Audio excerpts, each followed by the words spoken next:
When my father announced Daniel as the new managing partner of Wilson & Associates at our annual firm gala, I maintained my composure despite the champagne flute nearly slipping from my fingers. 10 years I had dedicated to transforming our struggling family practice into Westridge's premier law firm, while my brother had failed the bar exam twice and only joined 3 years ago because Dad insisted. Before we jump back in, tell us where you're tuning in from, and if this story touches you, make sure you're subscribed, because tomorrow I've saved something extra special for you. As everyone applauded, Daniel smugly raised his glass in my direction. To carrying on the Wilson legacy, he toasted, his voice dripping with unearned confidence. I smiled politely, but later that night in my office, I unlocked the hidden safe behind the bookshelf where I'd been collecting evidence of exactly how my father and brother had been carrying on the family legacy. Embezzling client funds, falsifying billing records, and jeopardizing everything I'd built. They thought making Daniel managing partner would protect them. They had no idea I was about to become their worst nightmare. I remember the exact moment I realized something was wrong at Wilson & Associates. It was a Tuesday afternoon in early autumn, sunlight streaming through the floor-to-ceiling windows of our corner office on the 17th floor. I had just won the Burlington Industries case, a verdict that would bring in 7 figures and cement our reputation as the go-to firm for corporate litigation in Westridge. The courtroom victory had been exhilarating, but something about the celebration afterward felt hollow. "Exceptional work as always, Megan," my father said, his hand resting briefly on my shoulder before moving to pour himself another glass of the expensive scotch reserved for special occasions. "This is exactly why our clients trust Wilson & Associates." Daniel lounged on the leather sofa across from my father's imposing mahogany desk, scrolling through his phone, barely acknowledging the firm's biggest win of the year. He hadn't contributed a single billable hour to the case. "The jury was practically eating out of your hand," Jason Stewart remarked, his pride evident. As the senior partner who had mentored me since I'd joined the firm fresh out of law school, Jason had been the first to recognize my potential, even when my own father seemed blind to it. "It wasn't just me," I replied, habitually deflecting praise. "Lauren prepared an incredible brief, and the whole team—" "Always so modest," my father interrupted with a chuckle that didn't quite reach his eyes. "But we all know who the star," and he raised his glass, "to Megan Wilson, the face of our success." The face, but never the leader. That distinction had always seemed just out of reach. Later that evening, after everyone had gone home, I returned to my office to gather some files. As I passed my father's office, I noticed the door slightly ajar, an unusual occurrence given his obsession with privacy. Voices drifted out. My, father's, and Daniel's, their tones hushed but intense. "We need to move things around before the quarterly audit," my father was saying. "The Harrington Trust alone is raising red flags." "Can't we just use the Mason settlement to cover it temporarily?" Daniel suggested. "No one checks those dormant accounts." "Too risky after that incident with the Richardson funds."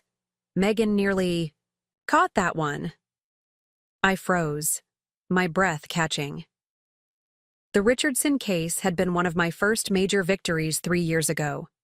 The settlement had seemed oddly diminished when it was finally distributed, but my father had dismissed my concerns about the numbers not adding up. "Litigation costs, Megan. This is why you're the litigator and I handle the firm's finances." "Speaking of Megan," Daniel continued, lowering his voice further, "what are we going to do about her? She's starting to ask questions about the billing discrepancies in the Brookfield case." My father's sigh was heavy. "Don't worry about your sister. I've been managing her expectations her entire career. She sees what I want her to see." The floor seemed to shift beneath me. 10 years of dedication, of believing I was building something meaningful alongside my father, collapsed into a terrible new reality. I quietly retreated to my office, mind racing, heart pounding against my ribs. The Wilson & Associates that the public knew was Westridge's crown jewel of legal representation. Founded by my grandfather Walter Wilson in 1968, it had begun as a humble practice focused on real estate law. My father, Richard Wilson, had expanded its reach into corporate law during the economic boom of the 1990s.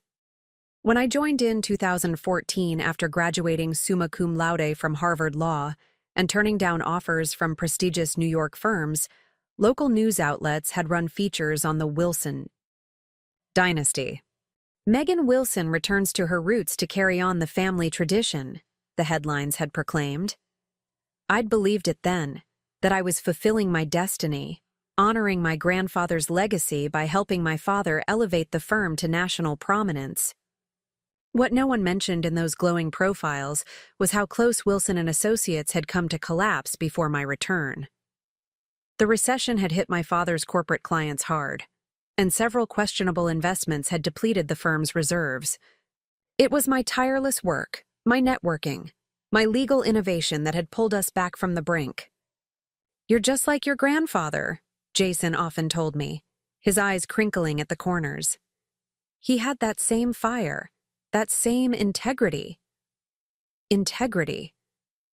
The word tasted bitter now as I sat in my modern apartment in Emerald Court, surrounded by awards and press clippings that suddenly felt like props in an elaborate charade.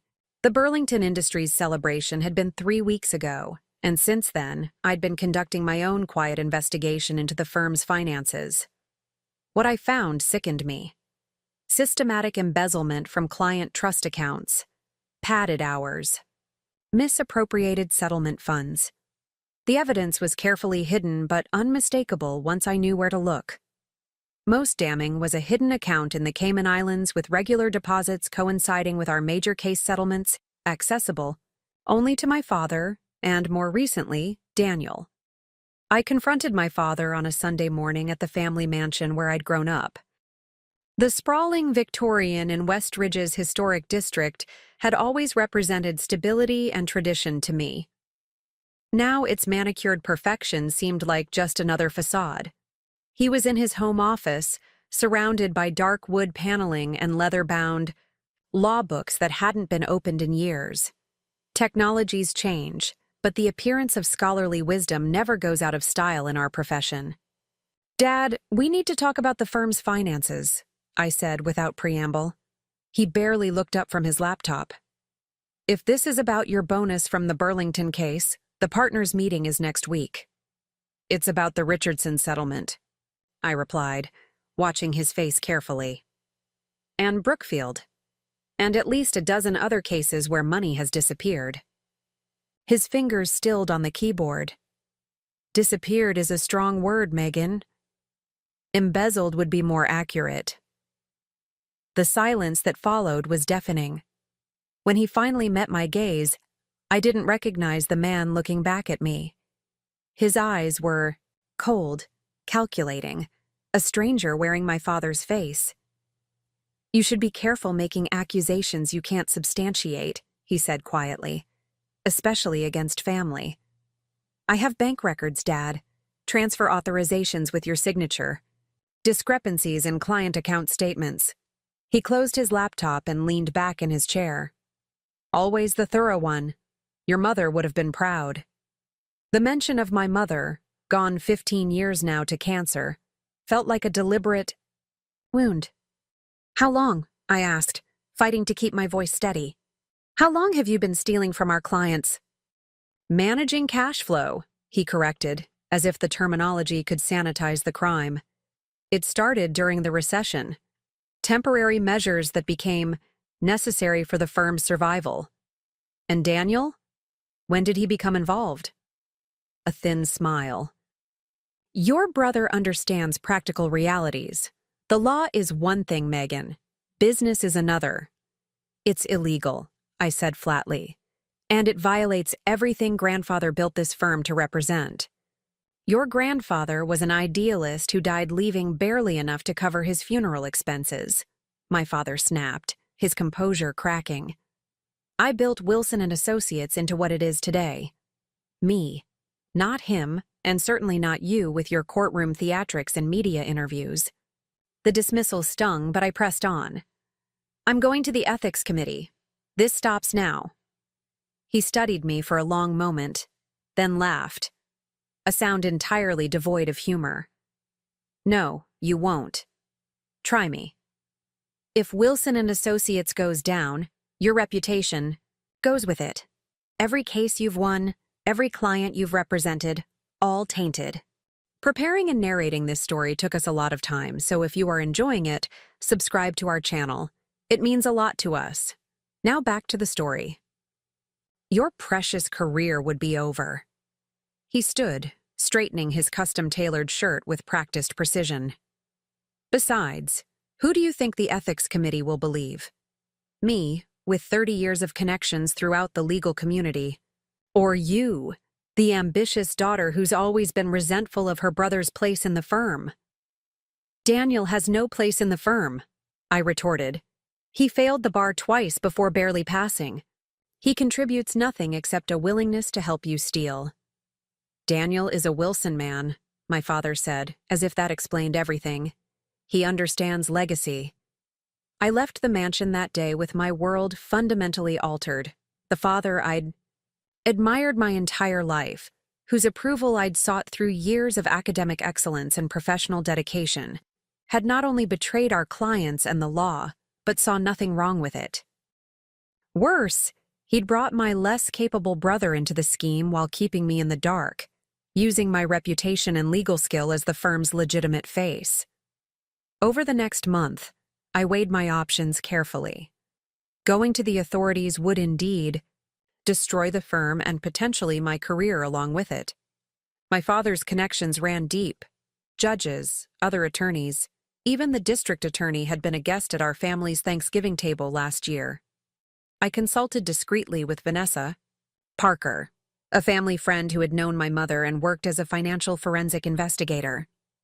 "This is explosive, Megan," she said, reviewing the evidence I'd gathered in her small office across town, deliberately chosen for its distance from our usual professional circles. "But your father's right about one thing. Blowing the whistle would have serious consequences for you too. So I just let them continue stealing? That's not an option." Vanessa tapped her pen against her desk thoughtfully.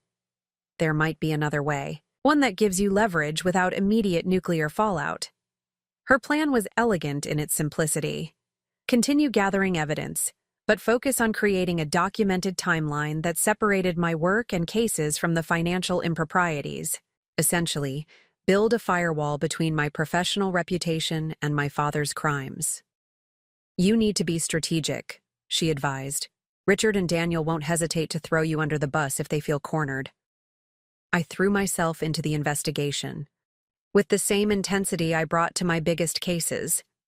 Late nights reviewing financial records, covert meetings with former clients whose settlements had been compromised, careful documentation of every discrepancy, every forged signature, every manipulated account statement. Lauren Taylor, my most trusted colleague at the firm, noticed my distraction. "Is everything okay, Megan? You seem elsewhere lately." I considered confiding in her but decided against it. The fewer people involved, the better. "Just focused on the Westbrook merger," I lied. "It's consuming all my mental bandwidth." The annual firm gala was approaching, the most prestigious event on Wilson and Associates' calendar. Clients, judges, and the city's legal elite would all be in attendance. My father had been dropping hints for weeks about a special announcement to be made that evening. "It's going to change the future of the firm," he told me during our weekly lunch, the ritual we'd maintained since my first day at Wilson and Associates. "I think you'll be pleased." I nodded, maintaining the facade of the dutiful daughter while inwardly recoiling at his hypocrisy. 3 days earlier, I'd discovered evidence that he and Daniel had diverted nearly $2 million from the Burlington Industries settlement into their offshore account. The night of the gala arrived with perfect dramatic timing. The venue was the grand ballroom at the Westridge Plaza Hotel, crystal chandeliers casting a warm glow over tables adorned with elaborate floral arrangements in the firm's colors of navy and silver. I wore a black dress that my mother had always said brought out the intensity in my eyes. my hair swept up in an elegant twist. I spotted my father and Daniel near the stage, both in impeccable tuxedos, accepting congratulations and well wishes from the city's power players. My brother's wife, Sophia, resplendent in emerald green, clung to his arm like an accessory. She caught my eye across the room and offered a simpering smile that didn't reach her eyes. Our relationship had been strained since the day Daniel brought her home from their honeymoon in Bali, funded by firm money that should have gone to client restitution. "You look like you could use this," Jason said, appearing at my elbow with a glass of champagne. At 65, he remained as sharp and observant as when he'd first taken me under his wing. "Is it that obvious?" I accepted the glass gratefully. "Only to someone who's known you since you were arguing case law at family dinners." His gaze drifted to my father and brother. "Any hints about Richard's big announcement?" "None that I can decipher," I replied truthfully. The evening progressed, with the usual speeches and recognitions. I accepted an award for the Burlington case with practiced humility, thanking the team and our client representatives. Throughout it all, I maintained the perfect professional smile that had become second nature. Finally, my father took the stage, commanding attention with the easy confidence of a man accustomed to power. "Wilson and Associates has always been more than a law firm," he began, his voice carrying through the ballroom. "It's been a family committed to legal excellence and client service. Tonight, as we celebrate another successful year, I'm looking toward our future." My heart rate accelerated. For a wild moment, I wondered if he had somehow discovered my investigation and was about to publicly discredit me. "Leadership transitions are crucial moments in any organization's life," he continued. "They require careful consideration of who embodies the firm's values and vision. After much reflection, I've decided it's time to name a new managing partner who will guide Wilson and Associates into its next chapter." Murmurs rippled through the crowd. I felt dozens of eyes turn toward me, the assumed heir apparent given my track record and contribution to the firm's success. "It gives me immense pride to announce that the new managing partner of Wilson and Associates will be my son, Daniel Wilson." The champagne flute nearly slipped from my fingers as scattered applause broke out, more confused than enthusiastic. Daniel strode to the stage, embracing our father with triumphant satisfaction. "Thank you, Dad," he said into the microphone. "And thank you all for your support. Wilson and Associates is entering an exciting new era, building on the foundation my father established. Not a word about our grandfather who founded the firm, not a mention of my contributions that had saved it from collapse. I'd like to especially thank my sister Megan," Daniel continued, finding me in the crowd with a smug smile. "Her courtroom successes have been invaluable. She'll continue to serve our clients as head of litigation while I focus on the firm's broader strategic direction." A demotion packaged as a compliment. I raised my glass in acknowledgement, my face a mask of professional dignity while inside. Something hardened into cold resolve. The rest of the evening passed in a blur of congratulations and platitudes. I moved through conversations on autopilot, accepting condolences thinly disguised as support. "It should have been you, Lauren," whispered when we found a moment alone near the dessert table. "Everyone knows it." "Apparently not everyone," I replied, watching as my father introduced Daniel to Judge Hamilton, whose retirement party I had attended just last month at my father's insistence. Later that night, after the gala had wound down, I returned to the office. The building was deserted, security nodding at me with the familiarity of someone accustomed to my late hours. In the silence of the 17th floor, I unlocked the hidden safe behind the bookshelf in my office where I'd been storing the evidence of my father and brother's crimes. The USB drive contained everything: bank records, client account discrepancies, offshore transfers, recorded conversations from meetings I'd accidentally left my phone in. I had originally planned to confront my father privately one more time before taking more drastic measures. Now, with Daniel's appointment as managing partner, the timeline had accelerated. My father had always taught me that in law, timing was everything.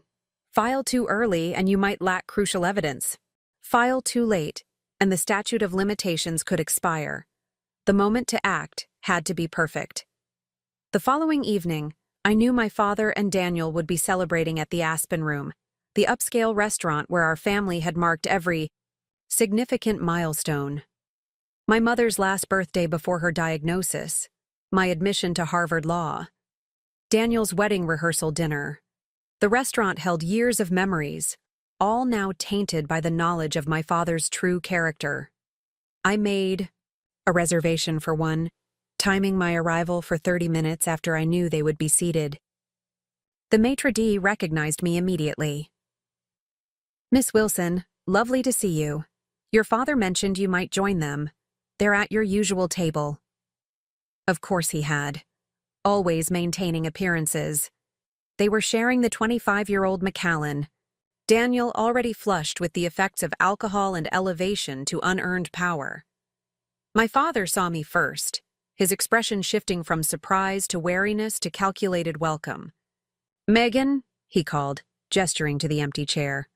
"Join us. We're celebrating." "So I see," I replied, approaching their table with measured steps. I placed my leather portfolio on the table, its presence between us like a declaration of war. Daniel raised his glass unsteadily. "To the future of Wilson and Associates."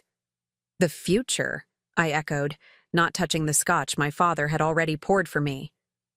"That's actually why I'm here."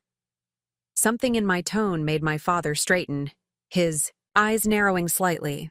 "Daniel's appointment will be good for the firm, Megan. You'll see." "Will the ethics committee see it that way?" I asked softly. "Or the bar association? Or the clients whose trust funds you've been raiding?" The color drained from Daniel's face. My father remained impassive, though I caught the slight tightening of his grip on his glass. "Keep your voice down." I opened the portfolio and removed a manila envelope, sliding it across the table. "Managing partner comes with responsibilities, Daniel. Are you prepared to handle them?" His hands trembled as he opened the envelope, pulling out bank statements highlighted with damning transfers, copies of forged client signatures, and a detailed accounting of misappropriated funds. "What is this?" he demanded, though we all knew exactly what it was. "Insurance," I replied, calmly, "or evidence, depending on what happens next." My father's voice was dangerously low. "If you think you can threaten us—" "Not a threat, Dad, a choice." I leaned forward. "Daniel resigns as managing partner, citing personal reasons. You announce your retirement, effective immediately. The firm transitions to new leadership with a complete financial audit and full restitution to all affected clients. And if we refuse this generous offer?" My father's tone was icy. I removed a second envelope from the portfolio. "Then tomorrow morning, these documents go to the district attorney, the bar association, and every client on this list of affected accounts." Daniel looked to our father in panic. "We can't let her—" "She's bluffing," my father cut in.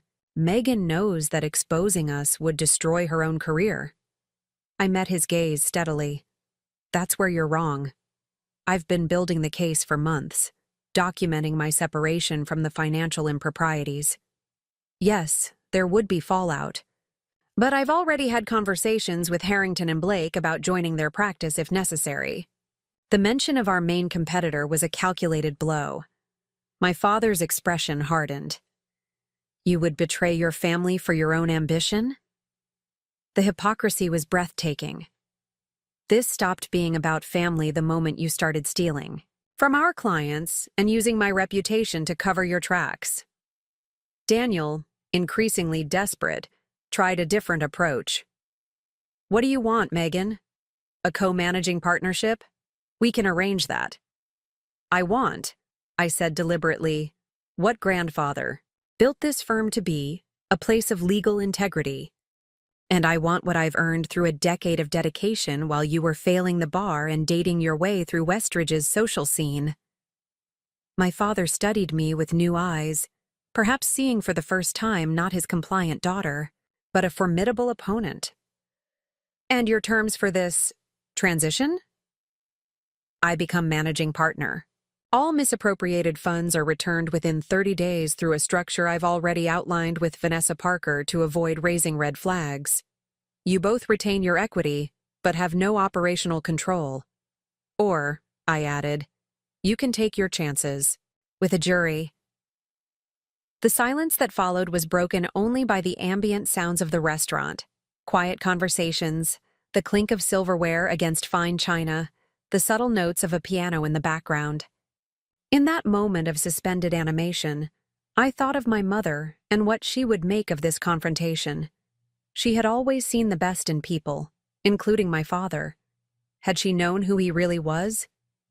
"You're more like me than I realized," my father finally said, an odd note of pride in his voice.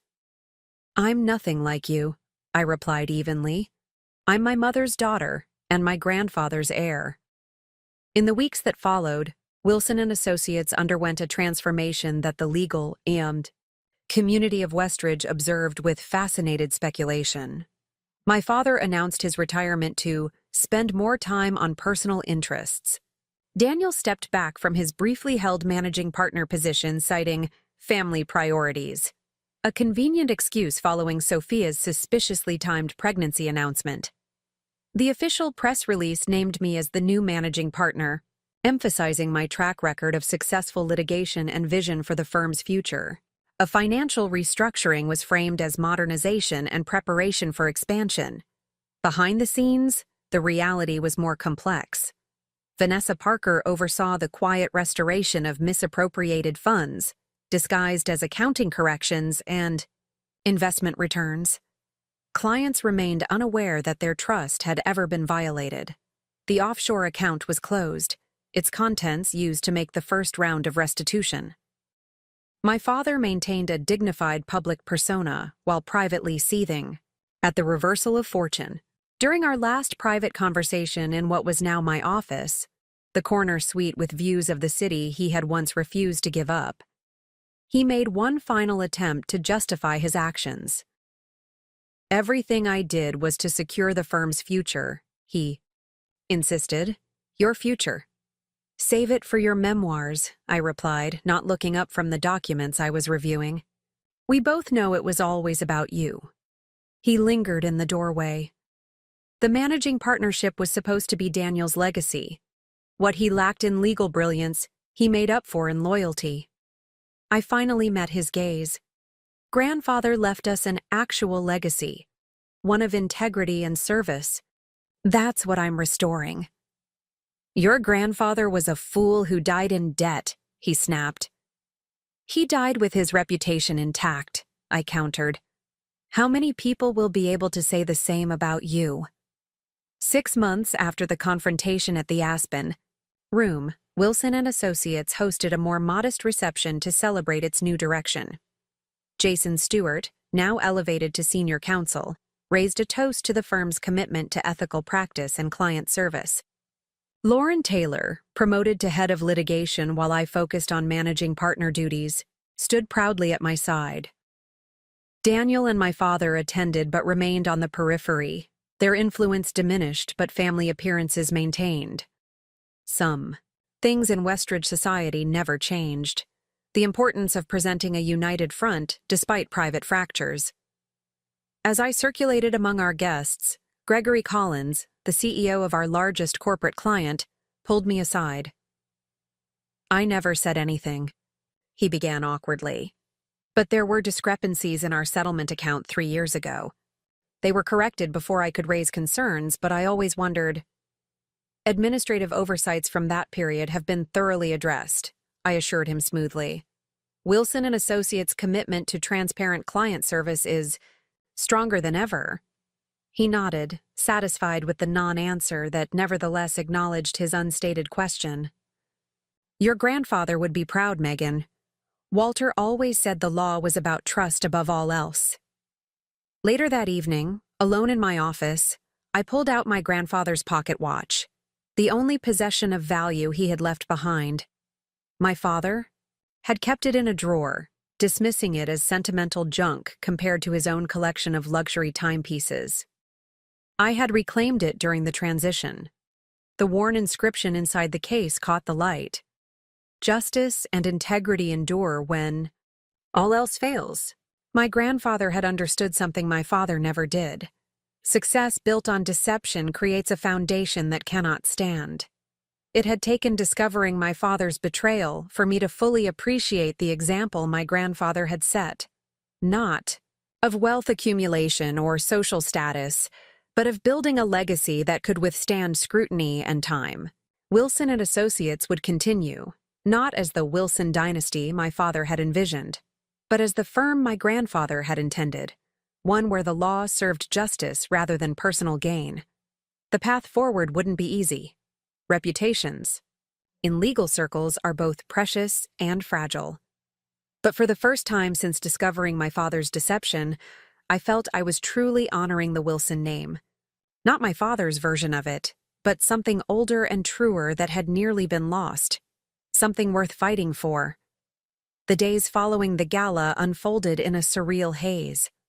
I arrived at the office each morning at precisely 7:15 a.m., just as I had for the past decade, but everything felt fundamentally altered. The congratulatory flowers on Daniel's new desk in the managing partner's office.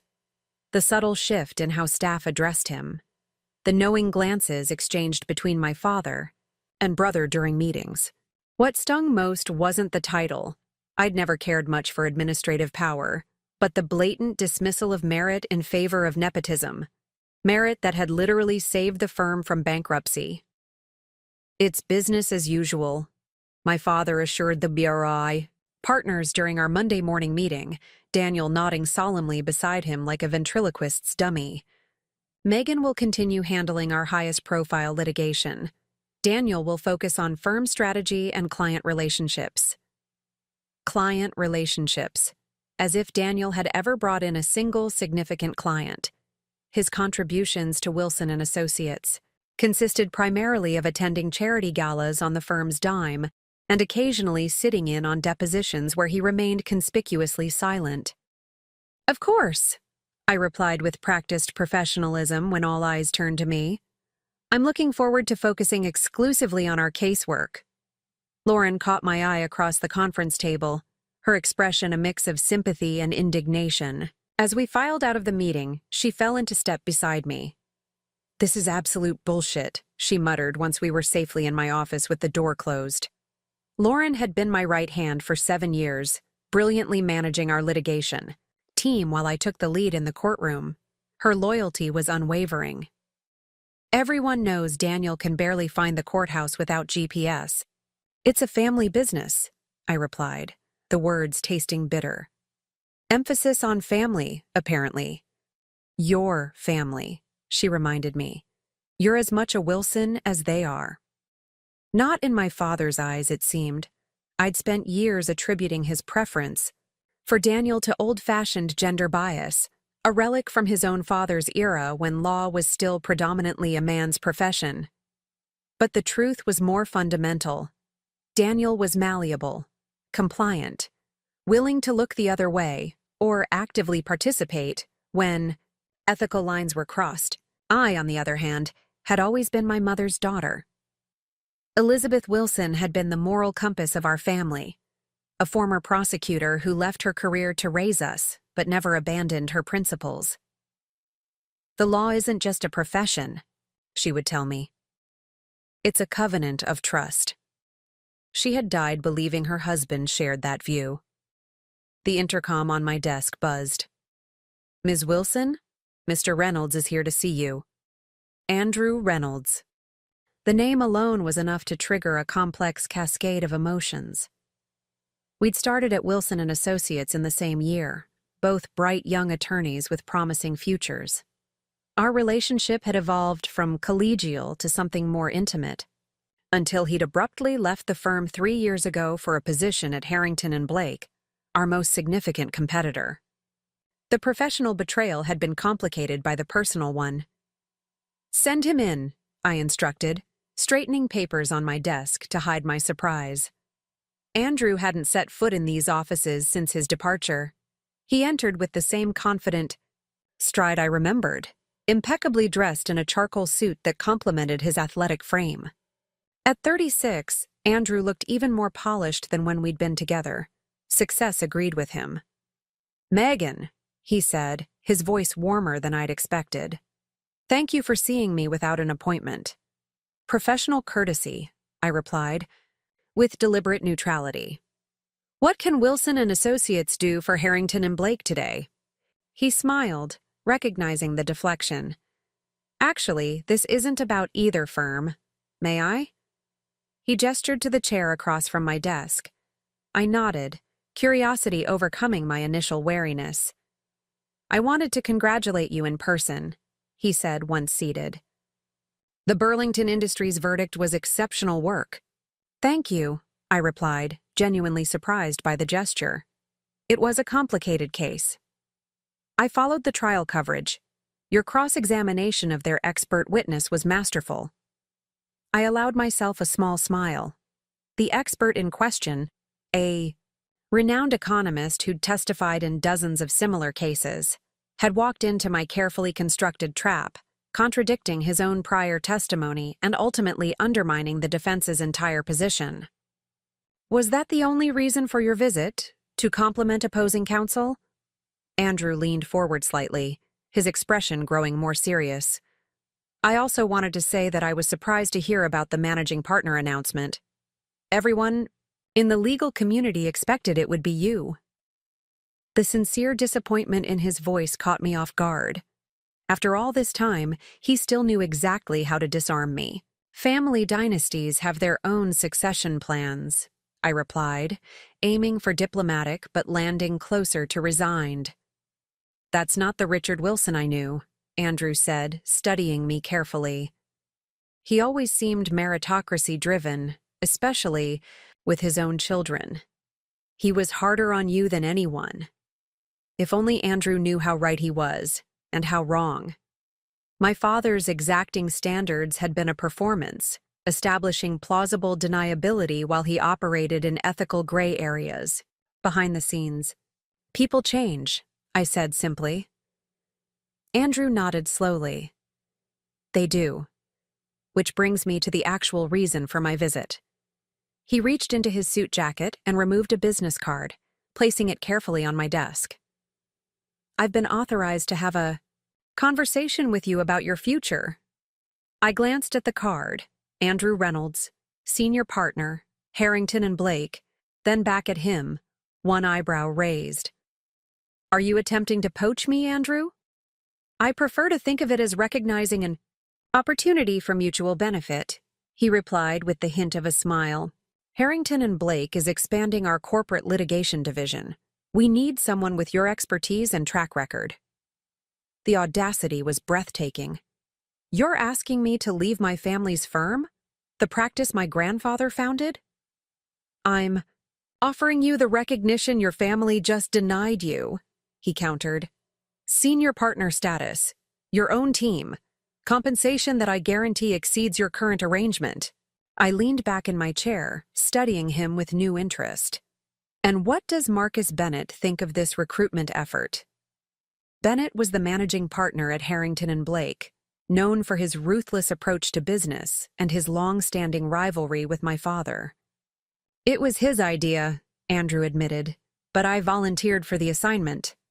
Of course he had. Andrew had always enjoyed being at the center of delicate negotiations.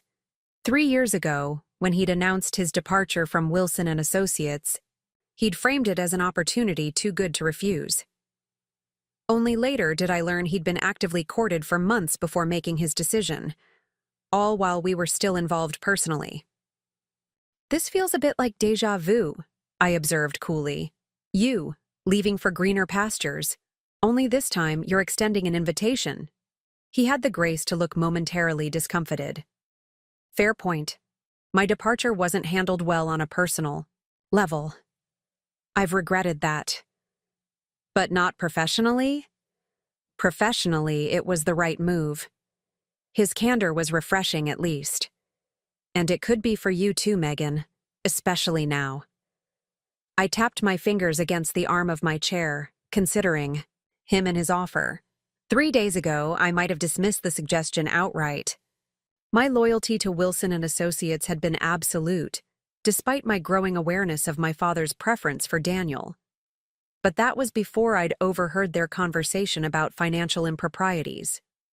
Before I'd begun my own investigation, and discovered just how deep the ethical violations went. Andrew's offer presented an intriguing alternative to my current dilemma. Instead of fighting to expose my father and brother's misdeeds from within, potentially destroying the firm and my own reputation in the process, I could simply walk away. Start fresh at a rival firm, maintaining my professional standing while leaving the Wilson men to their inevitable downfall. It was tempting, seductively simple. "I appreciate the offer," I said finally, "but I need time to consider." He nodded, seemingly unsurprised. "Of course, this isn't a decision to make lightly." Andrew stood, buttoning his jacket with practiced ease. "The offer will remain open. Marcus authorized me to be quite flexible on terms." I rose as well, maintaining the professional formality that now defined our interactions. "I'll be in touch." At the door, he paused. "For what it's worth, Megan, your contributions to Wilson and Associates haven't gone unnoticed in the wider legal community. Whatever you decide, remember that." After he left, I remained standing by the window, gazing out at the Westridge skyline that had been the backdrop to my entire legal career. The city's courthouse dome gleamed in the distance, a monument to the ideals of justice and fairness that had drawn me to law in the first place. Ideals that seemed increasingly distant within the walls of Wilson and Associates. My office phone rang, pulling me from my thoughts. The caller ID showed my father's extension. "Megan, I need you to join a meeting with the Hartford Technologies team," my father said without preamble when I answered. "They're expressing concerns about Daniel's new oversight role." Of course they were. Hartford Technologies was our second largest client, a relationship I'd cultivated personally through 3 rounds of complex patent litigation. "When?" I asked, though I already knew the answer. "Now, conference room B." "I'll be right there." I hung up, unsurprised by the summons. This would be the first of many such interventions. My father and brother needed my credibility to maintain client confidence while they mismanaged the firm behind the scenes. As I gathered my Hartford Technologies files, Andrew's offer lingered in my mind. The path of least resistance. A clean break. But something else nagged at me. A deeper responsibility to the firm my grandfather had built, to the clients who trusted us, to the principles that had guided my career. The Hartford Technologies executives brightened visibly when I entered the conference room. Relief replaced the concern evident on their faces, confirming my suspicions about the nature of the meeting. "Megan, good to see you." Martin Hartford, the company's founder and CEO, said warmly. "We were just discussing the transition in leadership." My father stood at the head of the table, Daniel awkwardly positioned at his right hand. "I was explaining that Megan will continue handling all aspects of Hartford's legal matters personally," my father said smoothly. "The management change won't affect your service quality." I smiled professionally, taking the seat across from Martin. "Absolutely. In fact, I was reviewing your upcoming patent filing this morning. The innovations in the new processing chip are impressive." As the meeting progressed, the dynamic became increasingly clear. I was the substance, Daniel and my father the figureheads. When technical questions arose, Martin and his team looked to me. When reassurances were offered, my father and Daniel provided them, making promises about resources and attention that I would ultimately have to fulfill. By the time we concluded, Hartford Technologies was sufficiently reassured to maintain their relationship with the firm, a relationship worth 7 figures annually in billable hours. "Walk with me," my father instructed as we left the conference room. Daniel remained behind, making awkward small talk with Hartford's legal counsel. We moved through the corridors of the 17th floor, nodding acknowledgement to associates and staff. To outside observers, we were the picture of harmonious succession, the founding family united in leadership. "That went well," my father commented once we reached his office. The corner suite had been my grandfather's originally, its wood-paneled walls and vintage law books a stark contrast to the modern glass and steel that characterized the rest of the redesigned offices. "Did you expect otherwise?" I asked, declining his gesture toward a chair. I preferred to remain standing, keeping the conversation brief. "Hartford is nervous about change. They need to see continuity." He settled behind his desk, the position of authority as natural to him as breathing. "You provided that. And I'll need to provide it with every major client, I assume." "While Daniel enjoys the managing partner title and compensation?" My father's expression hardened slightly. "Your brother is learning. He has other qualities valuable to the firm." "Such as?" "Loyalty, for one," he replied pointedly. "A commitment to family legacy." The implied criticism wasn't subtle. In my father's worldview, questioning his decisions, even silently, was tantamount to betrayal. "Is that what this is about? You don't think I'm loyal enough to the Wilson name?" "I think you've always had your own ideas about how things should be done," he replied carefully. "You're your mother's daughter in that regard." The reference to my mother felt calculated, designed to soften me through sentiment. It had the opposite effect. "She believed in earning success, not having it handed to you," I responded. "Something grandfather established as a foundation of this firm." A flash of irritation crossed his features. "Your grandfather's principles nearly bankrupted us during the recession. Reality requires flexibility, Megan. Something Daniel understands." Flexibility. A convenient euphemism for the ethical compromises I'd discovered. But I couldn't reveal my knowledge. Not yet. My investigation was still ongoing, the evidence not yet conclusive enough to confront him directly. "I received an interesting offer today," I said instead, changing tactics. "Harrington and Blake wants me to head their corporate litigation division, senior partner status." That got his attention. My father's eyes narrowed, his posture stiffening imperceptibly. "Marcus Bennett is trying to poach you?" "Andrew Reynolds delivered the offer personally." "Reynolds," my father scoffed. "That opportunistic—" He caught himself, recalibrating his response. "I'm sure the offer is financially attractive. Bennett has always tried to buy what he can't build himself." "It's compelling," I admitted, watching his reaction carefully, "especially in light of recent developments here." My father leaned forward, his expression shifting to one of calculated concern. "Megan, I know the managing partner decision was disappointing, but your role here is crucial. Your grandfather's legacy. Is that what this is still about?" I interrupted. "Grandfather's legacy?" "Of course," he replied, though something in his eyes suggested otherwise. "Wilson and Associates is a family institution. Your departure would be problematic." Problematic indeed. Without my reputation and case management, clients like Hartford Technologies would likely follow me to Harrington and Blake.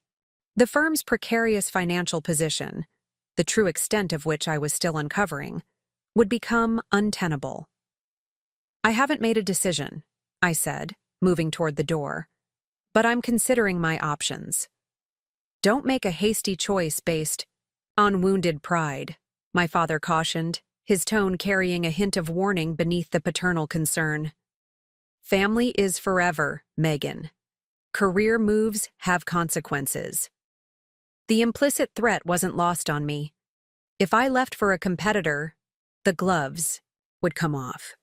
The professional courtesy extended to family would evaporate, and Richard Wilson could be a formidable enemy in Westridge's close-knit legal community. "I'll keep that in mind," I replied neutrally, leaving his office with deliberate calm. Back in my own space, I closed the door and leaned against it, processing the conversation. My father's reaction to the Harrington and Blake offer had been revealing. He was concerned, not just about losing a valuable partner, but about what I might take with me: knowledge, clients, possibly even evidence of wrongdoing. The situation was evolving rapidly, forcing me to accelerate my timeline. If I was going to fully understand the extent of the financial improprieties before making any decisions, I needed access to records that were currently beyond my reach. Records kept in the managing partner's private files, now Daniel's domain. I returned to my desk and dialed Lauren's extension. "Are you free tonight? I could use your help with something delicate." "I'll cancel my plans," she replied without hesitation. "Your office or mine?" "Neither. The file room, after hours." 9 o'clock. The firm's physical records were maintained in a secure room on the 16th floor, a vestige of pre-digital legal practice that my father insisted on maintaining despite the cost and space requirements. "Never trust everything to computers," he'd always said. "Paper leaves a trail you can control." That control was precisely what I was counting on. While most of the firm's current cases were digitized, financial records, particularly those related to client trust accounts, were still documented in physical ledgers maintained by my father's longtime bookkeeper, Gloria Raymond. A dedicated employee who happened to have a standing weekly dinner with her sister on Tuesday evenings, leaving the file room unattended after normal business hours. Lauren was waiting when I arrived, her expression curious but resolute. "Want to tell me what we're looking for?" I hesitated, weighing how much to reveal. Lauren had been my trusted colleague for years, but involving her in what might constitute an investigation of firm partners carried risks, to her career as much as to mine. "Discrepancies," I said finally, "in the client trust accounts." Her eyebrows rose. "Accounting errors?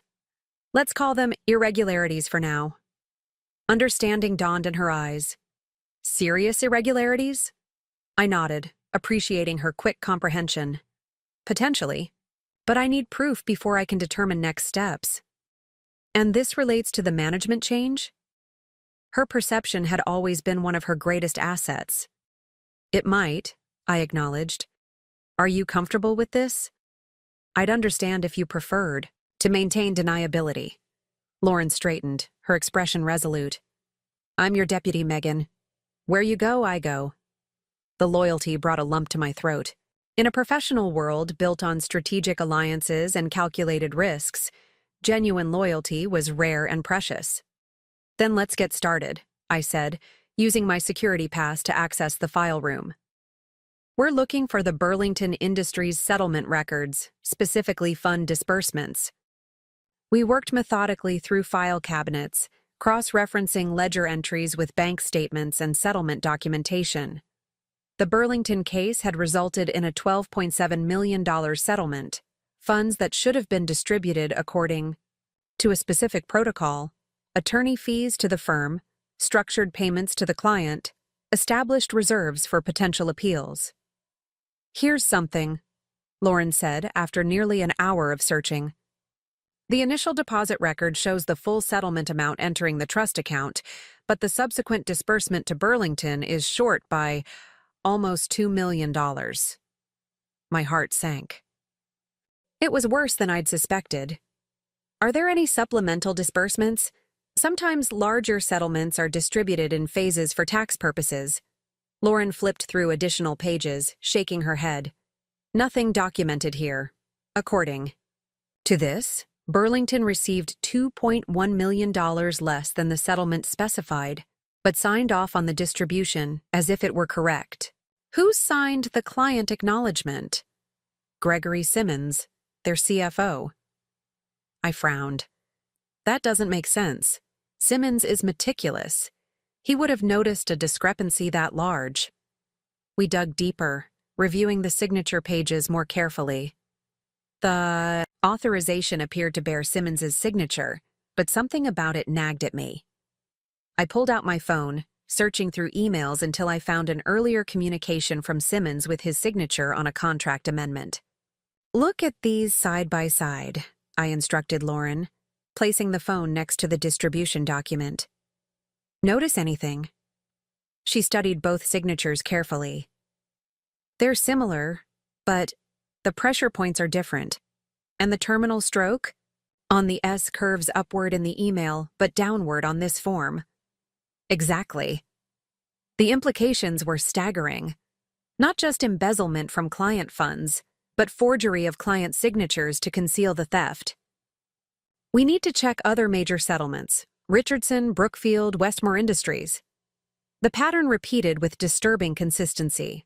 Settlements received in full, disbursements short by significant amounts, client signatures that didn't quite match authenticated versions. The total missing from just the files we reviewed exceeded $5.3 million over a 3-year period. Megan, Lauren said quietly as we carefully returned the files to their original locations. This is criminal activity, not just ethics violations. I know. The weight of the discovery pressed down on me like a physical force. This wasn't just my father bending rules or cutting corners. This was systematic fraud that could result in criminal charges, disbarment, and the complete destruction of Wilson and Associates. What are you going to do? Her question hung in the air between us. What indeed? The evidence was clear but not yet comprehensive. I needed to understand where the money had gone, who else might be involved, and whether any of it could be recovered before clients discovered the theft. For now, document everything but tell no one, I decided. I need time to determine the best approach. Lauren nodded, her usual confidence temporarily overshadowed by the gravity of our discovery. You should consider the Harrington and Blake offer more seriously. Get clear of this before it explodes. The suggestion made logical sense. Self-preservation would dictate exactly that course of action. Accept Andrew's offer, transition to Harrington and Blake, and watch from a safe distance as my father and brother face the inevitable consequences of their actions. But something deeper held me back. Wilson and Associates wasn't just my employer or even my family's business. It represented my grandfather's legacy, my own professional identity, and the livelihoods of dozens of employees who had no knowledge of the fraud being committed by the firm's leadership. I can't just walk away, I admitted. Not without trying to fix this. Fix it? Lauren looked incredulous. Megan, millions are missing. Client signatures have been forged. This isn't a situation you can remedy with clever legal maneuvering. Maybe not, I conceded. But I need to try. For grandfather's sake, if nothing else. We left the file room separately to avoid drawing attention from the night security staff. As I drove home to my apartment in Emerald Court, the full implications of what we'd discovered continued to unfold in my mind. This wasn't just about Daniel receiving an unearned promotion. It was about a systematic betrayal of professional ethics, client trust, and legal responsibility that reached to the core of Wilson and Associates. My father, the man who had lectured me about integrity and professional duty throughout my childhood and career, was a fraud. His sterling reputation in Westridge's legal community was built on theft and deception. And now he had positioned my brother, equally complicit, as the firm's new leader to continue the scheme. I thought about my grandfather, Walter Wilson, who had started the firm with nothing but a law degree and a commitment to serving clients with integrity. About my mother, who had believed in the essential goodness of the man she married. About the clients who trusted us with their most important legal matters, never suspecting that the firm was stealing from their settlements. By the time I reached my apartment, I had made my decision. I wouldn't run to Harrington and Blake. I wouldn't expose the fraud immediately, potentially triggering criminal charges and destroying the firm overnight. Instead, I would build a complete case, understand the full extent of the embezzlement, and find a way to make it right. For the clients, for the employees, and for the Wilson legacy my father had corrupted. The next morning, I called Andrew Reynolds. "I've considered your offer," I told him when he answered. "It's very generous, but I need to decline." His surprise was evident even through the phone. May I ask why?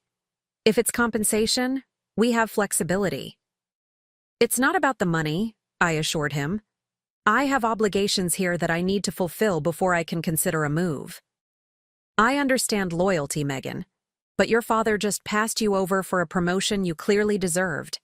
At some point, you have to prioritize your own career. His concern seemed genuine, which made me wonder again about the complex history between us. Andrew had left Wilson and Associates, and me, with clinical precision when it served his ambitions. Now he seemed troubled by my unwillingness to do the same. This isn't about the managing partner position, I said carefully. There are other considerations. A pause, then. Is everything all right at Wilson and Associates? There have been rumors. My pulse quickened. What kind of rumors? Nothing specific. He backtracked. Just whispers about financial pressures. The Burlington verdict was crucial, from what I hear. Financial pressures. An understatement if what Lauren and I had discovered was any indication. But if rumors were already circulating, the situation might be even more precarious than I'd realized. Every firm faces challenges, I replied neutrally. Wilson and Associates is on solid ground. The lie tasted bitter, but I couldn't reveal the truth. Not yet. Not until I had a plan to address the fraud without destroying everything and everyone connected to the firm. Well, the offer remains open, Andrew said. Marcus was disappointed. To hear you're declining. But he respects your position. After ending the call, I stared at the phone, wondering if I'd just made the biggest mistake of my professional life. Staying at Wilson and Associates meant aligning myself, at least temporarily, with my father and brother's corruption. It meant continuing to represent clients whose trust funds had been raided. It meant living with the knowledge of fraud while working to expose and remedy it from within. But leaving would mean abandoning any hope of preserving what was worth saving. My grandfather's legacy, the firm's fundamental mission, the livelihoods of innocent employees. It would mean surrendering to the corruption rather than fighting it. My office door opened without a knock, and Daniel sauntered in, his new managing partner confidence on full display. Hey, sis, got a minute? I gestured to the chair across from my desk, maintaining a neutral expression despite the surge of disgust his presence now triggered. What can I do for you, Daniel? Dad mentioned Harrington and Blake made you an offer, he said, studying me with newfound calculation. My brother had always been charming rather than intellectual, using his natural charisma to compensate for a lack of legal acumen. But there was nothing charming about his expression now. I wanted to make sure you're not considering it. I've declined, I replied, watching his reaction carefully. Relief flickered across his features, quickly masked. Good choice. Jumping ship now would look like sour grapes. Is that your only concern? How it would look? Daniel shifted uncomfortably under my direct gaze. No, of course not. You're essential to the firm. The clients respect you. That much, at least, was true. Many of our most valuable clients had relationships with me personally, not with Wilson and Associates as an entity. My departure would likely trigger a mass exodus, especially among those I had represented most successfully. What about you, Daniel? Do you respect me? The question caught him off guard. What? Of course I do. You're a brilliant attorney. Just not managing partner material? He had the grace to look momentarily discomfited. Dad made that decision. He thought the firm needed a different direction. And what direction is that exactly? I pressed, wondering how much he would reveal. Daniel glanced toward the door, as if checking for eavesdroppers. A more pragmatic approach to firm governance, less idealism, more business focus. Pragmatism, another euphemism for the ethical, shortcuts and outright fraud that had become standard operating procedure under my father's leadership. I see, I said evenly. And you're comfortable with this pragmatic approach? My brother's expression hardened slightly. Look, Megan, The legal world isn't the idealistic place they teach in law school. Sometimes you have to make difficult decisions for the greater good. The greater good being? The firm's survival, our family's legacy. The irony was breathtaking. They were destroying our family's true legacy while claiming to preserve it. Well, I said, reaching for a file to signal the conversation's end, you can tell Dad not to worry. I'm not going anywhere. Daniel nodded, seemingly satisfied. At the door, he paused. We should have dinner soon, the three of us, like old times. Old times. Before I knew about the fraud, before I understood what kind of men my father and brother truly were. Sure, I agreed with a smile that didn't reach my eyes. Like old times. After he left, I turned to my computer, opening a secure document where I'd begun cataloging the evidence Lauren and I had discovered. To this, I added my father's and Daniel's oblique references to pragmatism and flexibility. The picture emerging was worse than I'd initially feared. This wasn't a recent development or a temporary ethical lapse during financial hardship. This was a systematic approach to legal practice that prioritized profit over professional responsibility, partner enrichment over client service. And I was now firmly in the middle of it, walking a precarious line between complicity and investigation. Every day I remained silent about what I knew made me potentially culpable. But exposing the fraud prematurely would destroy the firm, hurt innocent employees, and leave clients without recourse to recover their stolen funds. I needed more information, more evidence, and above all, a strategy that would allow me to make things right without becoming collateral damage in the inevitable fallout. The path forward was unclear, but one thing was certain. The Wilson legacy was in my hands now, for better or worse, and I would not let it end in disgrace. The next phase of my investigation required a more strategic approach. With Daniel installed, as managing partner and my father watching my every move with new suspicion, I couldn't continue accessing firm records directly without raising alarms. I needed an ally with unrestricted access to the financial systems, someone both competent and discreet. Gloria Raymond, the firm's longtime bookkeeper, was the obvious choice. At 62, Gloria had been with Wilson and Associates since my grandfather's days. She maintained the physical ledgers, processed client disbursements, and managed the firm's banking relationships with meticulous attention to detail. If anyone knew where the money had gone, it would be Gloria. Approaching her carried significant risks. If she was complicit in the fraud, my investigation would be exposed immediately. If she was innocent but loyal to my father, she might feel obligated to report my questions. I needed to test the waters carefully. I invited Gloria to lunch at a small cafe several blocks from the office, far enough to ensure privacy, but not so unusual as to raise suspicions. She arrived precisely on time, her salt and pepper hair pulled back in its customary neat bun, reading glasses hanging from a chain around her neck. "This is a pleasant surprise," she said as we were seated. "You haven't invited me to lunch since you passed the bar exam." I smiled at the memory. Gloria had been one of my most enthusiastic supporters during those tense weeks of waiting for results, even slipping a congratulatory card under my door the morning the passing list was published.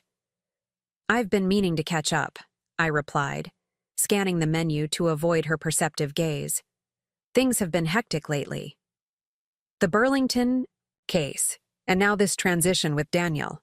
She spoke matter-of-factly, but I caught the slight emphasis on my brother's name. Quite the upheaval. The server took our orders, a Cobb salad for me, French onion soup for Gloria, before I steered the conversation toward more substantive matters. "Actually, Gloria, I wanted to discuss something related to the transition. With Daniel taking over the administrative side, I'm trying to ensure all my cases are properly documented, especially the financial aspects." She nodded approvingly. "Always thorough. Your grandfather would be proud." The mention of my grandfather provided the opening I needed. You worked with him for what, 15 years? 17, she corrected. From when he first opened the office on Main Street until his retirement, back when legal practice was different. Different how? Gloria's expression grew wistful. Walter believed in transparency above all else. Client funds were sacred. He'd sooner close the firm than mishandle a penny of client money. My heart quickened at this confirmation of my grandfather's integrity. That must have made your job easier. In some ways, she agreed. Though your father's modernization brought its own efficiencies, the computerized billing system has certainly reduced manual errors, while potentially introducing opportunities for deliberate ones, I thought but didn't say. Speaking of billing, I ventured carefully, I noticed some inconsistencies in the Burlington settlement disbursements. Perhaps you could help me understand the process better?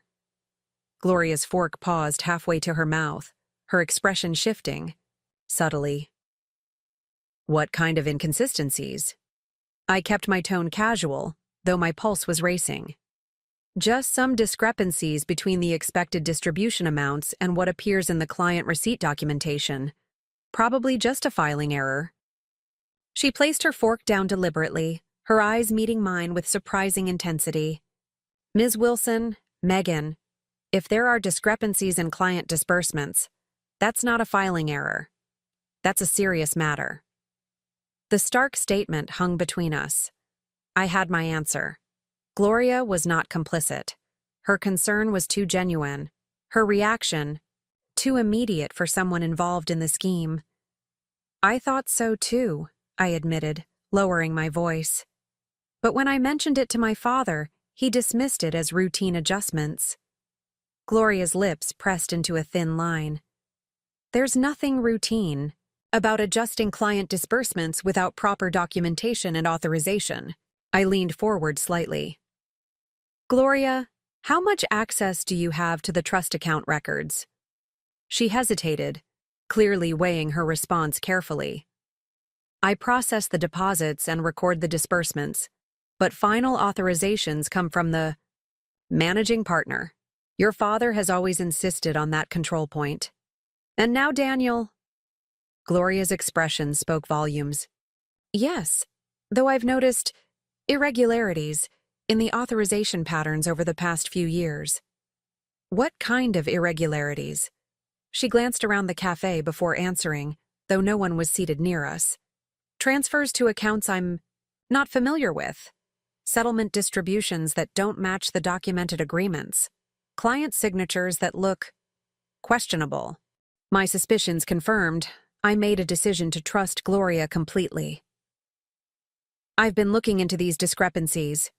What I've found suggests systematic misappropriation of client funds. Rather than appearing shocked, Gloria nodded slowly. I've had concerns for some time, but without access to the complete records or authority to question managing partner decisions. Would you be willing to help me investigate further? I asked. Discreetly? Her response was immediate and resolute.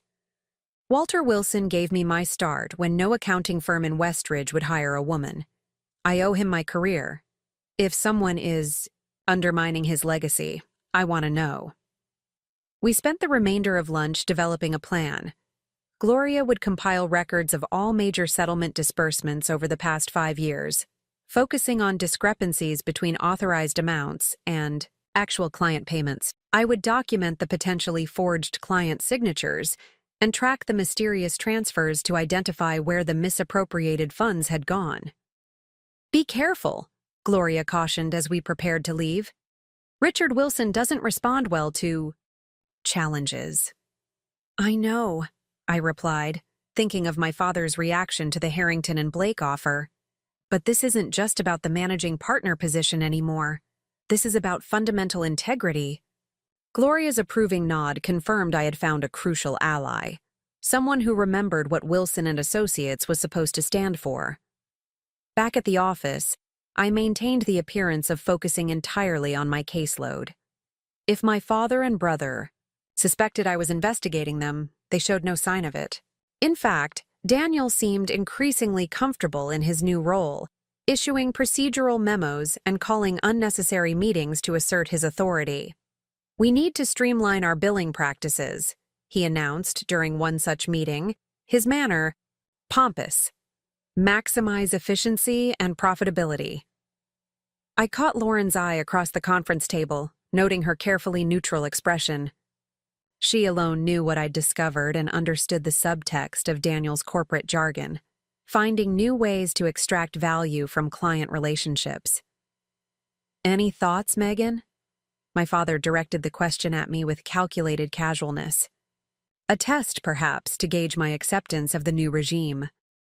"Efficiency is always valuable," I replied blandly, "as long as it doesn't compromise our service quality."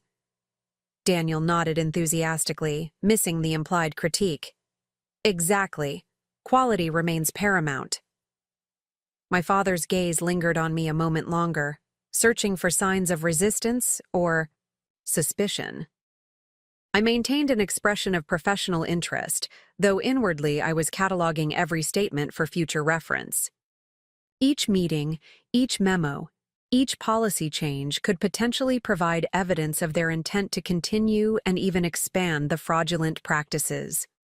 Over the next 2 weeks, Gloria and I built our case methodically, meeting away from the office, to share findings and develop a fuller picture of the embezzlement scheme. The pattern that emerged was both systematic and disturbing. Client trust funds were indeed being raided, with millions diverted to offshore accounts under the guise of administrative reserves or contingency management. Settlement documents were altered after client signatures were obtained, with distribution amounts reduced and the differences pocketed. In some cases, signatures appeared to be outright forgeries, particularly when clients were corporate entities, where multiple executives might be authorized to approve disbursements. Most damning of all was the timeline. While my father had suggested to me that the financial improprieties began during the recession as temporary measures, Gloria's records painted a different picture. The earliest suspicious transactions dated back nearly 15 years, not coincidentally around the time my father assumed full control of the firm after my grandfather's retirement. "He's been doing this almost from the beginning," I said, staring at the spreadsheet Gloria had compiled. We were meeting in her modest apartment on the east side of Westridge, surrounded by financial records spread across her dining room table. It wasn't a response to financial pressure. It was a deliberate business model. Gloria nodded grimly. "The amounts have increased over time, though, especially in the last 3 years. Since Daniel joined the firm," I noted. The correlation was impossible to ignore. "There's something else," Gloria said, sliding a folder toward me. "I found references to an entity called Riverside Holdings in several of the larger transfers. It's not a client, and it doesn't appear in any of our official firm records." I opened the folder to find banking documents for an LLC registered in Delaware, with my father and brother listed as the only members. "A shell company," I murmured, "for hiding the stolen funds." Gloria's expression was pained. "This goes beyond ethical violations, Megan. This is criminal activity." "I know." The weight of the evidence was overwhelming. My father and brother had systematically stolen millions from client trust accounts over years, using increasingly sophisticated methods to conceal their actions. The question is, what do we do with this information?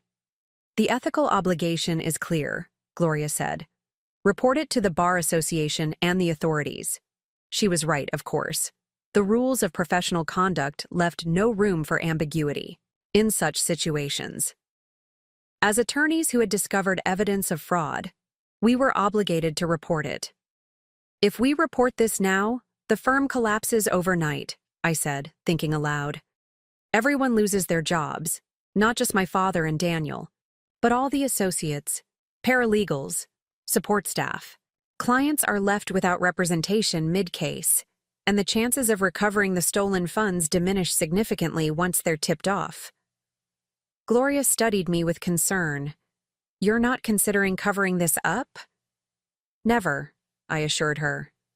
"But I am considering how to handle it strategically.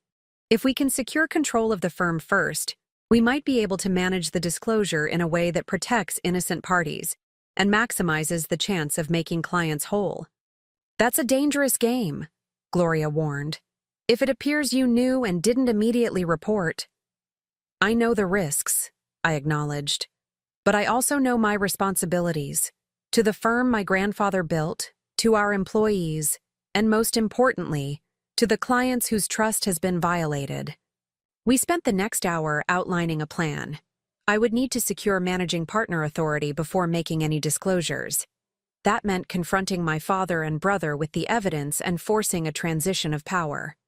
Once in control, I could work with outside counsel to self-report to the Bar Association and authorities in a controlled manner, while simultaneously implementing a plan to make defrauded clients whole. It won't be easy, Gloria cautioned. Your father won't relinquish control willingly. No, I agreed. But he'll do it if the alternative is immediate criminal charges.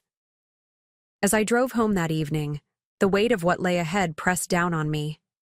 I was preparing to confront my own father and brother with evidence of criminal wrongdoing and force them to surrender control of the firm they'd corrupted. The personal and professional risks were enormous. My phone rang, the car's Bluetooth. System displaying Jason Stewart's name. I hesitated before answering. Jason had been unusually quiet since Daniel's appointment as managing partner, maintaining a polite professional distance that suggested he was processing his own disappointment with the decision. Jason, I greeted him, keeping my tone neutral. Everything okay? That depends on your definition of okay, he replied, his normally measured voice tinged with concern. I just left a rather disturbing meeting with Gregory Collins. Gregory, Collins was CEO of Collins Manufacturing, one of our oldest and most loyal clients, a relationship that predated even my grandfather's founding of the firm. What kind of meeting? I asked, my grip tightening on the steering wheel. The kind where a client of 30 years asks pointed questions about financial discrepancies in their last settlement distribution. My heart sank. What did you tell him? That I would look into it immediately and get back to him, Jason replied. Which is why I'm calling you instead of your father or Daniel. Something tells me you might already be aware of the issue. Jason's perceptiveness had always been one of his greatest strengths as an attorney. It made him a formidable litigator and apparently an astute observer of firm dynamics. It's complicated, I admitted after a moment's consideration, but yes, I'm aware of concerns regarding settlement distributions. Collins says he's missing over $800,000 from the Patterson patent settlement, Jason said bluntly. He has documentation showing the original agreement, but the actual distribution was significantly less. When he raised it with Daniel yesterday, he was given a runaround about administrative adjustments and standard fee recalculations. The knot in my stomach tightened. Collins Manufacturing wasn't just any client. They were one of Westridge's most prominent businesses, with deep community connections. If Gregory Collins went public with accusations of fraud against Wilson and Associates, the damage would be irreparable. Jason, I need to ask you something, and I need complete honesty, I said carefully. Have you noticed anything unusual about the firm's financial practices? Anything that made you uncomfortable? His silence spoke volumes. Finally, he sighed, heavily. I've had concerns for some time. Inconsistencies in client billing, settlement distributions that didn't align with the documented agreements. But Richard always had explanations, and as a non-equity partner, he didn't need to finish the thought. As a non-equity partner, Jason had limited access to the firm's financial operations and even less authority to question managing partner decisions. I'm looking into it, I told him, making a split-second decision to bring Jason into my confidence. In fact, I've been gathering evidence for weeks. What I've found suggests systematic misappropriation of client funds by my father, and more recently Daniel. His sharp intake of breath was audible over the car speakers. That's a serious accusation, Megan. I know. And I have the documentation to support it. Another long pause. What are you planning to do? Address it, I said simply. But I need to do it in a way that protects the firm, the employees, and most importantly, the clients. If you're willing, I could use your help. Of course, Jason replied without hesitation. Whatever you need. His immediate support brought unexpected tears to my eyes. In the midst of discovering my father and brother's betrayal, the loyalty of colleagues like Jason and Lauren provided a crucial reminder that not everything at Wilson & Associates was corrupted. Thank you, I said, my voice steadier than I felt. Can you meet me at my apartment tonight? Around 8? I'll explain everything then. After ending the call, I took a detour from my usual route home, driving instead to the oldest part of Westridge, where stately Victorian homes lined maple-shaded streets. My grandfather's house, modest compared to its neighbors but immaculately maintained, stood on the corner of Elm and 4th, its wraparound porch and gabled roof unchanged since my childhood visits. After my grandfather's death, the house had passed to my mother, and after her death, to me. Rather than selling it, I'd maintained it as a rental property, carefully selecting tenants who would respect its history. The current occupants, a young professor and his family, were away on sabbatical, leaving the house temporarily vacant. I parked in the driveway and used my key to enter through the side door, breathing in the familiar scent of lemon polish and old wood. While the furnishings were different now, the bones of the house remained the same. The carved banister my grandfather had restored himself, the stained glass transom above the front door, the built-in bookshelves in what had been his home office.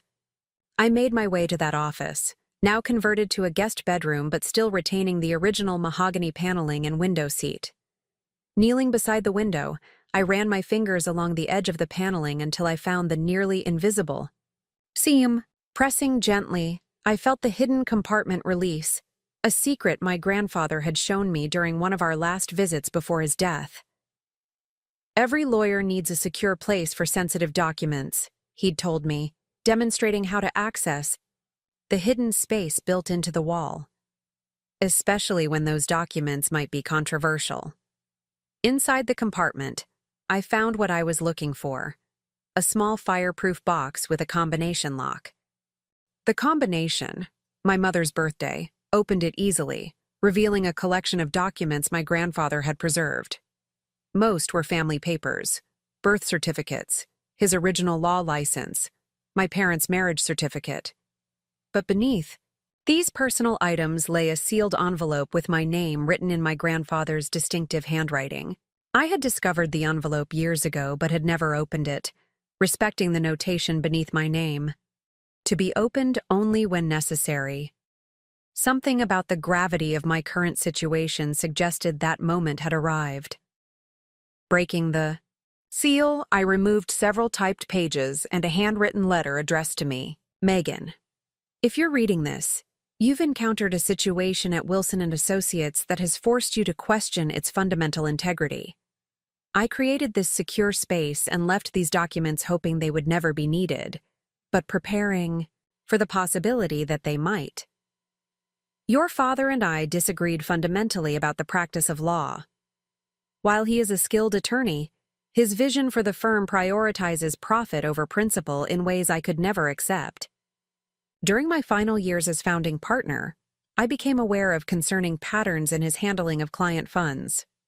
Without concrete proof, I could not make accusations, but my suspicions were strong enough that I implemented safeguards and documented my concerns.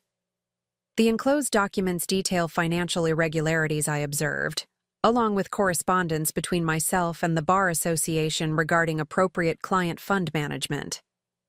Most importantly, you'll find the original partnership agreement establishing Wilson & Associates, with provisions regarding ethical violations that your father may have chosen to ignore in subsequent revisions. If you need these materials, I trust you to use them wisely and in service of the principles upon which I built this firm: integrity, client service, and justice. With love and confidence, your grandfather, Walter Wilson. I sat back on my heels, the letter trembling slightly in my hands. My grandfather had known, or at least suspected, that my father's ethical compass was compromised. He had prepared for this very scenario, arming me with information that might prove crucial in the coming confrontation. The original partnership agreement was particularly significant. If my grandfather had included ethical practice provisions that created a mechanism for removing partners engaged in misconduct, it could provide the legal leverage I needed to force my father and Daniel out without protracted litigation. I carefully returned the documents to the box, except for the partnership agreement which I placed in my briefcase. The confrontation that loomed would be difficult enough on a personal level. Having legal authority on my side would be essential. Back in my car, I called Lauren. Change of plans. The meeting tonight will include Jason Stewart. He's encountered evidence of the financial irregularities independently. Can he be trusted? Lauren asked, always the pragmatist. Yes, I said, with certainty. And we need him. He has relationships with clients who may have been affected, and his reputation in the legal community is impeccable. What about your plan to confront your father and Daniel? I considered this as I navigated through evening traffic. We need to accelerate the timeline. A client has already questioned discrepancies directly. If word spreads, we'll lose the advantage of controlling the narrative. Tomorrow, then? Lauren sounded concerned but resolute. Yes. After we meet with Jason tonight and finalize our strategy, we'll confront them first thing tomorrow morning. The pieces were falling into place, though not according to my original, more measured timeline. Gregory Collins's discovery of the discrepancies had forced my hand. While part of me felt unprepared for the confrontation to come, another part recognized that the time for careful preparation was running out. The fraud had continued too long already. Each day that passed put more client funds at risk and further compromised the firm's integrity. As I pulled into the parking garage beneath my apartment building, a text message appeared on my phone. Need to speak with you urgently. Meet at the Aspen Room, 7 p.m. Dad. The timing couldn't be coincidental. Had my father somehow discovered my investigation? Was Gregory Collins's inquiry more disruptive than Jason had indicated? Or was this simply another attempt to secure my cooperation with Daniel's leadership? Whatever the reason, the invitation presented both risk and opportunity. Meeting my father before finalizing plans with Jason and Lauren could be dangerous, potentially revealing how much I knew prematurely. But it also offered a chance to gauge his awareness of the mounting threats to his scheme. After brief deliberation, I replied, "We'll be there." M. The Aspen Room was the most exclusive restaurant in Westridge, its wood-paneled dining room and impeccable service catering to the city's elite. My father had been coming here since before I was born, and the maitre d' greeted him by name as we were shown to his preferred table in a discreet corner alcove. "Megan," my father said, standing to greet me with a kiss on the cheek that felt jarringly normal given the circumstances. "Thank you for meeting on short notice." "Of course," I replied, taking the seat across from him. "Your message sounded urgent." He waited until the sommelier had poured 2 glasses of the Bordeaux he'd ordered, his customary selection, before addressing the reason for our meeting. "I've been concerned about you," he began, studying me over the rim of his wine glass. "You've seemed distant since Daniel's appointment." "It's been an adjustment," I acknowledged carefully. "But I'm focused on my cases." Good. He nodded, appearing satisfied with my response. "That's actually related to why I wanted to speak with you. There's been a development with Collins Manufacturing." My pulse quickened, but I kept my expression neutral. "What kind of development?" "Gregory Collins has raised some concerns about their recent settlement distribution," my father said, watching me closely. "He claims there are discrepancies in the amounts." "Are there?" I asked directly. Something flickered in my father's eyes, surprise at my directness perhaps, or calculation as he formulated his response.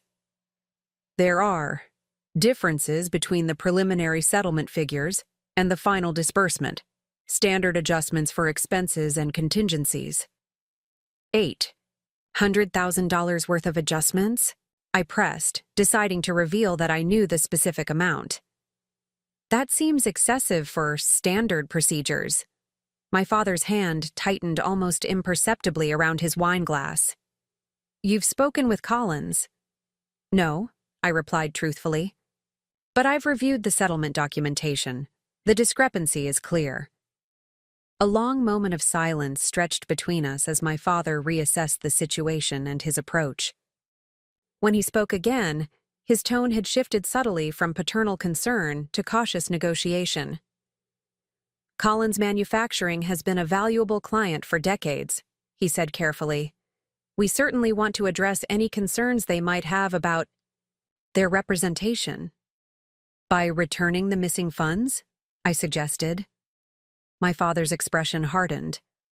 By explaining our billing practices more clearly.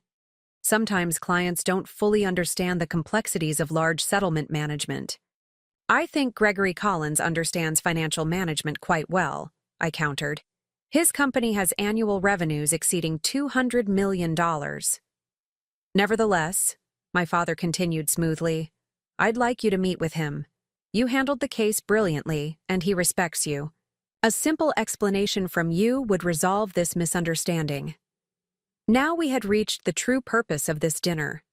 My father wanted me to use my credibility with Collins to cover up the embezzlement, to become actively complicit in the fraud, rather than merely adjacent to it.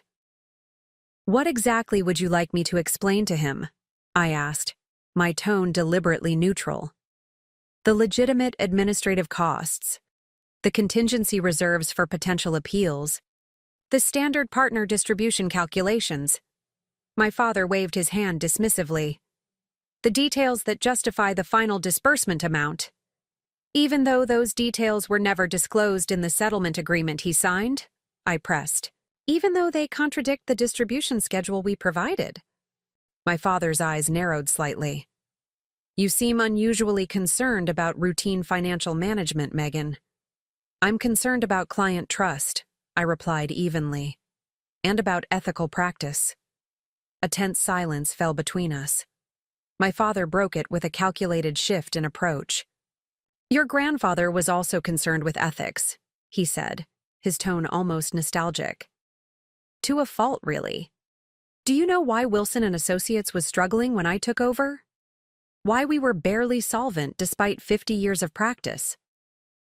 I remained silent, letting him continue. Because Walter refused to modernize, refused to recognize that law is a business as well as a profession. His ethical purity nearly bankrupted us. My father leaned forward slightly. I saved this firm, Megan. I built it into what it is today through difficult decisions and practical management. Is that what you call embezzling from client trust accounts?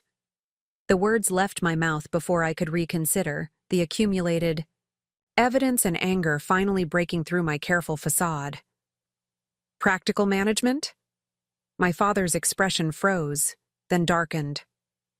Be very careful with accusations, Megan, especially ones you can't substantiate. I can substantiate everything, I replied, my voice steady despite my racing heart. The diverted settlement funds, the forged client signatures, the offshore accounts, Riverside Holdings, all of it. The color drained from my father's face, confirming that my investigation had uncovered the truth. For a moment, he seemed genuinely shaken. Then, with visible effort, he regained his composure. If you think you've discovered financial irregularities, we should discuss them privately, he said, his voice low and controlled. Making unfounded allegations publicly would damage the firm irreparably. They're not unfounded, I countered. And I'm not interested in damaging the firm. I want to save it. From you and Daniel, and the criminal charges that will inevitably follow if this continues. My father's eyes hardened. You've always been self-righteous, Megan. Just like your mother. The world isn't as black and white as you want it to be. Stealing from clients isn't a gray area, Dad. It's criminal fraud. He glanced around the restaurant, though our corner table provided sufficient privacy. What exactly do you want? I want control of the firm, I said plainly. Effective immediately. You and Daniel will resign your positions, surrender your equity, and cooperate with a controlled disclosure to the Bar Association. In exchange, I'll work to structure the resolution in a way that minimizes criminal exposure and preserves what can be salvaged of the firm. My father stared at me, as if seeing me for the first time. You're serious? Completely. The alternative is that I take my evidence to the authorities tomorrow morning, and you and Daniel face the full consequences of your actions. He took a long sip of his wine, weighing his options with the calculated precision that had made him a formidable attorney. And if I refuse your generous offer? Then I do what the ethical rules require, I replied simply. Report the misconduct. Immediately, regardless of the consequences. Even knowing it would destroy your own career? Your connection to the firm would taint you by association. I met his gaze steadily. If that's the price of doing the right thing, I'll pay it. Something like respect flickered briefly in his eyes, though it was quickly subsumed by self-preservation. I need time to consider, to consult with Daniel. You have until 9 a.m. tomorrow, I said, placing my napkin on the table and standing to leave. I'll be in the main conference room with the firm's partners. Come prepared with your decision. As I walked away from the table, leaving my untouched wine behind, I felt a strange mixture of sorrow and determination. The father I had admired and emulated throughout my legal career was revealed as something far less admirable, a man who had corrupted our family legacy for personal gain. Yet beneath the disappointment lay a steely resolve to restore what he had damaged, to reclaim the ethical foundation my grandfather had established. The confrontation tomorrow would be difficult, possibly even devastating to the firm in the short term. But it was necessary, not just to rectify the fraud that had occurred, but to ensure it never happened again. Wilson and Associates would either emerge from this crisis transformed, or it would end. Either way, the truth would finally be acknowledged, and the legacy my grandfather had intended would be honored. Sleep evaded me that night. I paced my apartment, reviewing the evidence we'd compiled, rehearsing arguments, and envisioning every possible outcome of the morning's confrontation. The meeting with Jason and Lauren had solidified our strategy, but nothing could fully prepare me for facing my father and brother with accusations that would forever alter our family. Jason had been horrified but not entirely surprised by the evidence Gloria and I had gathered. I suspected something wasn't right, he confessed. But the scope of this, it's staggering.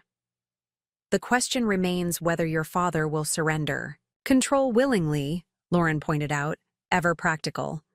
Men like Richard Wilson don't typically relinquish power without a fight. My conversation with my father at the Aspen Room suggested she was right. While he had appeared shaken by my knowledge of his scheme, his fundamental arrogance remained intact. He still believed he could negotiate, manipulate, or intimidate his way out of accountability. What he didn't know was how thoroughly I had prepared. The original partnership agreement my grandfather had left me contained a critical ethical practice provision. Any partner found to have committed acts involving moral turpitude or financial malfeasance could be removed by unanimous vote of the remaining equity partners. With Jason's support secured and documentation of the fraud in hand, I had the legal authority to force my father and Daniel out, if they refused to go voluntarily. At 6:30 the next morning, I arrived at the office. Earlier than usual, but not so early as to raise suspicions. I needed time to prepare the conference room, distribute materials for the partners, and center myself for what would undoubtedly be an explosive meeting. Lauren was already there, meticulous as always. Conference room is set up, she reported. Materials are ready, but sealed until the meeting begins. Gloria has the financial documentation organized chronologically. Thank you.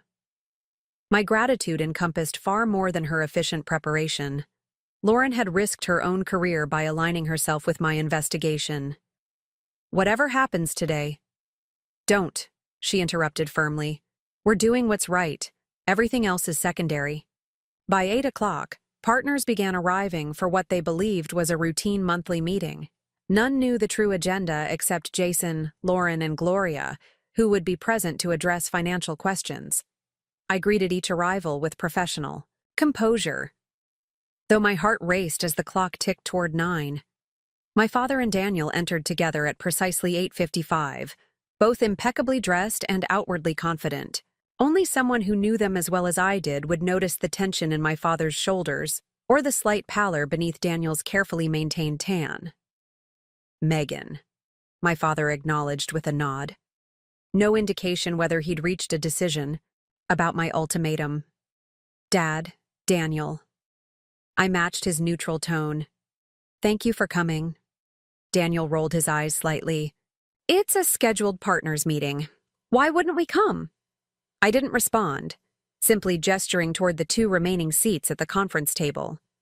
My father took his customary position at the head of the table, a placement I had deliberately left open. Let him believe he still controlled this meeting, for now. At exactly 9 o'clock, I stood. Good morning, everyone. Thank you for your punctuality. Before we address the standard agenda items, there's an urgent matter that requires the partners' immediate attention. My father's eyes narrowed slightly, but he maintained his composed expression. Daniel looked confused, then concerned as I began distributing sealed folders to each partner. Please do not open these materials until instructed, I continued. What you're receiving contains sensitive information regarding financial irregularities at Wilson & Associates, information that will require difficult decisions today. Murmurs of concern rippled through the room. My father cleared his throat. Megan, this wasn't on the agenda. Perhaps we should— I understand your concern, Dad, I interrupted smoothly.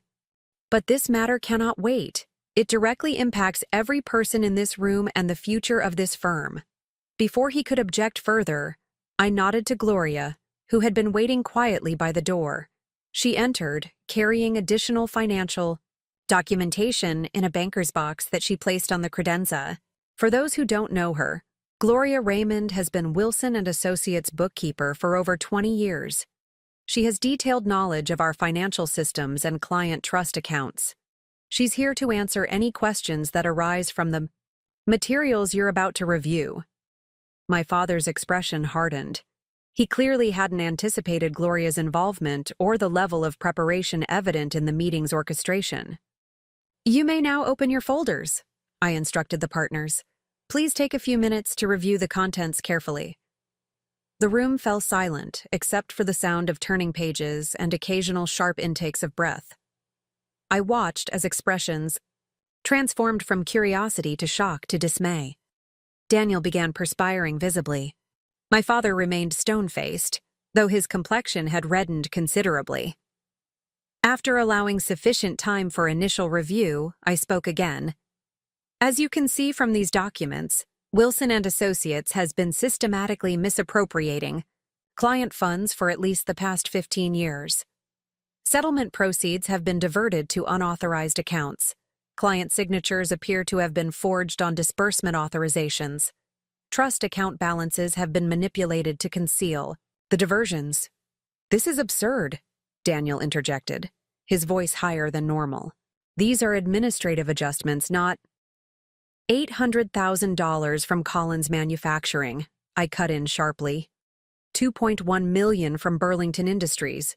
$1.4 million from the Richardson settlement. These aren't administrative adjustments, Daniel. They're theft. Marcus Bennett from the Estate Planning Division, a senior partner who had been with the firm nearly as long as my father, looked up from the documents with visible distress. Richard, is this accurate? Are we missing millions from client trust accounts? All eyes turned to my father, who maintained his composure with practiced skill. These figures are presented without context, he replied smoothly. Client settlement management involves complex financial calculations and contingency planning that might appear irregular to those without full understanding of the process. I believe I understand the process perfectly, I countered, opening a laptop that displayed a PowerPoint presentation on the conference room screen. This flowchart illustrates how client settlement funds were diverted through a series of transfers, ultimately landing in offshore accounts controlled by Riverside Holdings LLC, a shell company registered solely to Richard and Daniel Wilson. The visual representation of the fraud scheme left no room for ambiguity. Several partners physically recoiled from the evidence, as if distancing themselves from contamination. "This is outrageous," my father declared, standing abruptly. "A vindictive misrepresentation by a daughter resentful of her brother's promotion. I will not dignify these accusations with—" "Sit down, Richard." Jason's voice cut through my father's bluster with quiet authority. "I've independently verified these discrepancies with Gregory Collins. His documentation confirms everything Megan has presented." My father's eyes darted to Jason with newfound wariness. He hadn't anticipated this. Alliance or Jason's independent confirmation of the fraud. "What exactly are you suggesting happened, Megan?" Elena Vasquez, our newest equity partner specializing in corporate compliance, asked carefully. "I'm not suggesting," I replied firmly. "I'm stating directly that client settlement funds were systematically diverted for personal use. The evidence indicates this practice began shortly after my grandfather's retirement and has continued with increasing boldness, particularly since Daniel joined the firm 3 years ago." Daniel's complexion had progressed from pale to ashen. "This is a misunderstanding," he stammered. "Dad handled all the financial arrangements. I just followed established protocols." The immediate attempt to distance himself from responsibility wasn't surprising, but the naked betrayal in my father's expression as he looked at his son was almost pitiful. "The ethical and legal violations are clear," I continued, maintaining professional detachment despite the family drama unfolding. "What remains is determining how we as partners will address this situation." My father regained his composure, enough to attempt a counterattack. "If these so-called irregularities existed, which I categorically deny, reporting them publicly would destroy this firm overnight. Every partner in this room would face financial ruin and professional disgrace by association." It was a calculated appeal to self-interest, suggesting that concealment was in everyone's best interest regardless of the truth. I had anticipated this approach. "That's precisely why I've developed a structured remediation plan," I responded, turning to a new slide in the presentation. One that addresses the ethical obligation to report while minimizing collateral damage to innocent parties, including all of you. The partners leaned forward, their expressions a mix of skepticism and desperate hope. "The plan has 3 components," I explained. "First, immediate leadership change. Richard and Daniel would resign all positions and relinquish their equity in the firm. Second, full financial remediation. All misappropriated client funds would be restored through liquidation of identified assets, including the Riverside Holdings accounts. Third, self-reporting to the Bar Association and relevant authorities with a comprehensive disclosure and corrective action plan." "And you would assume control?" my father asked, his tone insinuating naked ambition rather than ethical concern, motivated my actions. "Leadership would be determined by partner vote, in accordance with the original partnership agreement," I corrected, sliding copies of the document my grandfather had preserved toward the center of the table. "The important thing is establishing a firewall between those involved in the financial improprieties and those managing the firm going forward." Elena studied the remediation proposal with her characteristic thoroughness. "This might work from a damage control perspective," she acknowledged reluctantly. "But it still leaves significant legal exposure for the firm as an entity, which is why I've also consulted discreetly with former SEC Enforcement Counsel," I replied. "They believe a proactive self-disclosure with full remediation significantly reduces the likelihood of entity-level prosecution. The focus would remain on individual actors rather than the firm itself." Marcus rubbed his temples, visibly distressed. "And if Richard and Daniel refuse to resign, What then? I had hoped to avoid this contingency in the meeting, preferring to negotiate my father and brother's departures privately. But their defiant postures made it clear more leverage would be necessary. Section 14.3 of the original partnership agreement, I stated, directing everyone's attention to the relevant provision. It establishes a mechanism for removing partners who commit acts involving moral turpitude or financial malfeasance through unanimous vote of non-implicated equity partners. That section was removed in the 1998 revision. My father interjected sharply. The revision that you implemented unilaterally after grandfather's retirement, I countered. A revision that was never properly ratified according to the amendment. Procedures in the original agreement. Legally, the original provisions remain controlling. This revelation visibly rattled my father. He had assumed the partnership agreement safeguards were long buried, forgotten by everyone except him. Even if that were true, which I dispute, he argued, you'd need unanimous agreement from all equity partners. Good luck achieving that when everyone's self-interest lies in maintaining the status quo and avoiding public scandal. The room fell, silent as partners exchanged uncomfortable glances, weighing their personal risk against their professional ethics. My father's confident smile suggested he believed he'd identified my plan's fatal flaw. The practical self-interest of our colleagues would override their ethical obligations. Actually, Jason broke the silence, I believe unanimous agreement is achievable. I've already indicated my support for Megan's plan. He looked around the table. Who else stands for integrity over self-preservation? Elena raised her hand, without hesitation. The compliance attorney who ignored compliance issues would have no career anyway. I support the remediation plan. Marcus followed, though with obvious reluctance. My entire estate planning practice is built on trust. I can't be associated with financial improprieties. I support the plan. One by one, the remaining partners declared their positions until only my father and Daniel remained opposed. Their expressions shifted from confidence to disbelief as they realized the unified front they faced. This is absurd, my father sputtered, a vein pulsing visibly at his temple. A coup based on manipulated evidence and misrepresented facts. The facts speak for themselves, Richard, Jason replied calmly. The question now is whether you and Daniel will exit gracefully or force us to proceed with formal removal and reporting. My father's gaze locked with mine, searching for weakness or uncertainty.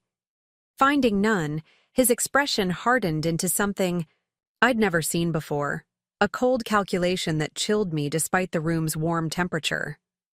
You think you've won, he said quietly. But you have no idea what you've started. This firm exists because of my relationships, my reputation. Remove me and everything collapses regardless of your careful plan. That's a risk we're prepared to accept, I replied evenly. The alternative is continuing to perpetuate fraud until inevitable discovery destroys everything anyway. Daniel, who had remained uncharacteristically silent through most of the confrontation, suddenly stood. I resign, he announced abruptly, effective immediately. The declaration startled everyone, especially my father, who stared at his son with naked betrayal. Daniel, sit down, we're not— It's over, Dad, Daniel interrupted, his voice trembling slightly. They have everything. The accounts, the transfers, even Riverside Holdings. I'm not going to prison for this. The naked self-preservation in Daniel's abandonment seemed to deflate my father more than the evidence or partner vote had. His son, the heir he had groomed at my expense, the loyalist he had elevated to protect their scheme, had folded at the first real pressure.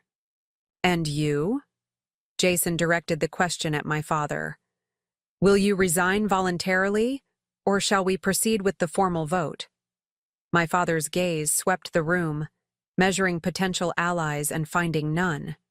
When he finally spoke, his voice carried the dangerous edge I recognized from his most aggressive courtroom performances. I built this firm into what it is today.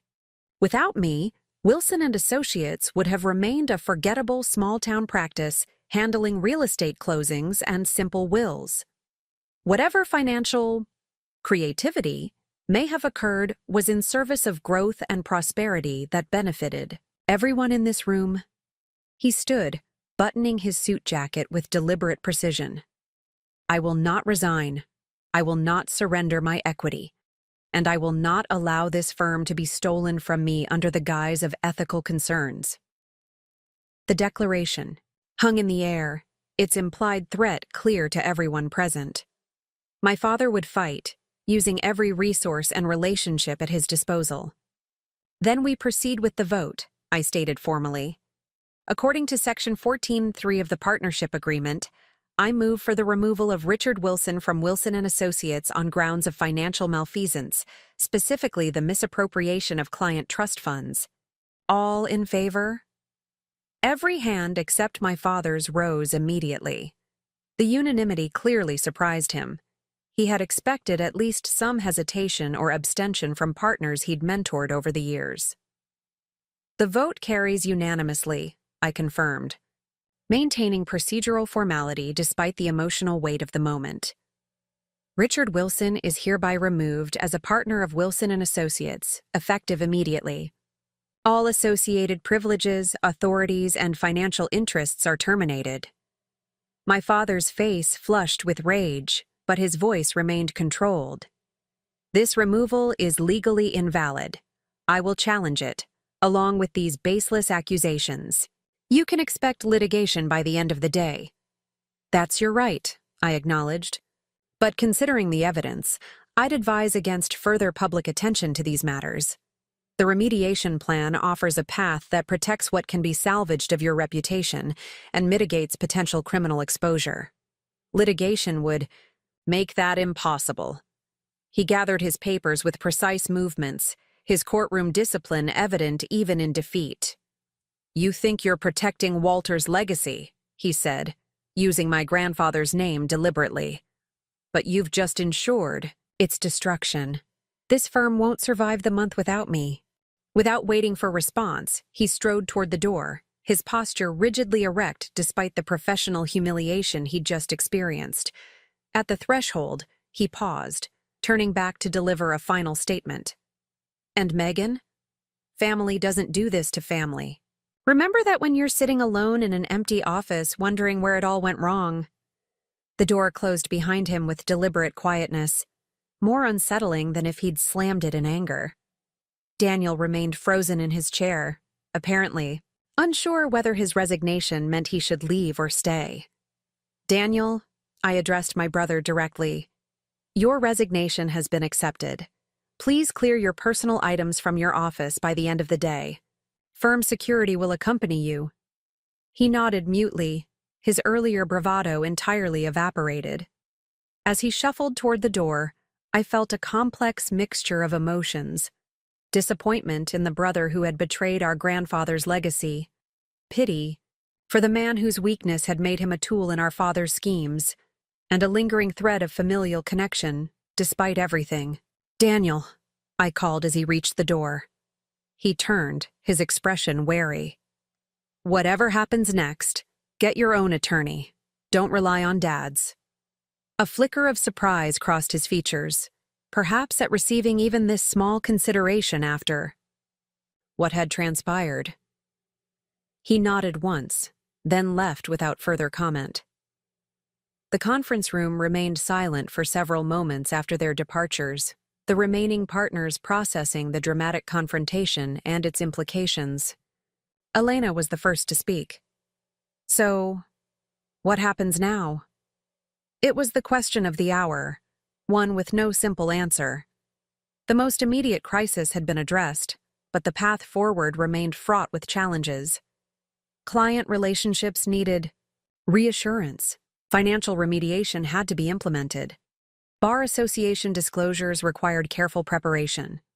And all of this against the backdrop of my father's promised litigation and potential criminal proceedings. Now, I replied, we begin the hard work of rebuilding, starting with a leadership structure that reflects our commitment to ethical practice Jason nodded approvingly. I nominate Megan Wilson as managing partner of Wilson and Associates. The seconding and voting occurred with surprising speed and unanimity. Within minutes, I found myself in the position I had never actively sought but now recognized as necessary, leading the firm through its darkest hour toward whatever future might be salvaged. As partners filed out, each stopping to offer congratulations tinged with anxiety about the challenges ahead, Lauren remained behind, her expression a mixture of concern and pride. "That went both better and worse than expected," she observed. "My father won't go quietly," I acknowledged, "and Daniel's immediate capitulation suggests he might become a witness against Dad to save himself." "Family dynamics at their finest," Lauren remarked dryly. "Are you prepared for what comes next? Your father's threat of litigation wasn't empty." "No, it wasn't," I agreed. "And he has resources we don't yet fully understand, along with relationships throughout Westridge's legal community. This is just the beginning of a much longer battle." My phone buzzed with an incoming text. Andrew Reynolds. "Just heard Richard Wilson was seen leaving your offices looking murderous. Everything okay?" News traveled quickly in legal circles. The ripples from this morning's confrontation were already spreading beyond our walls.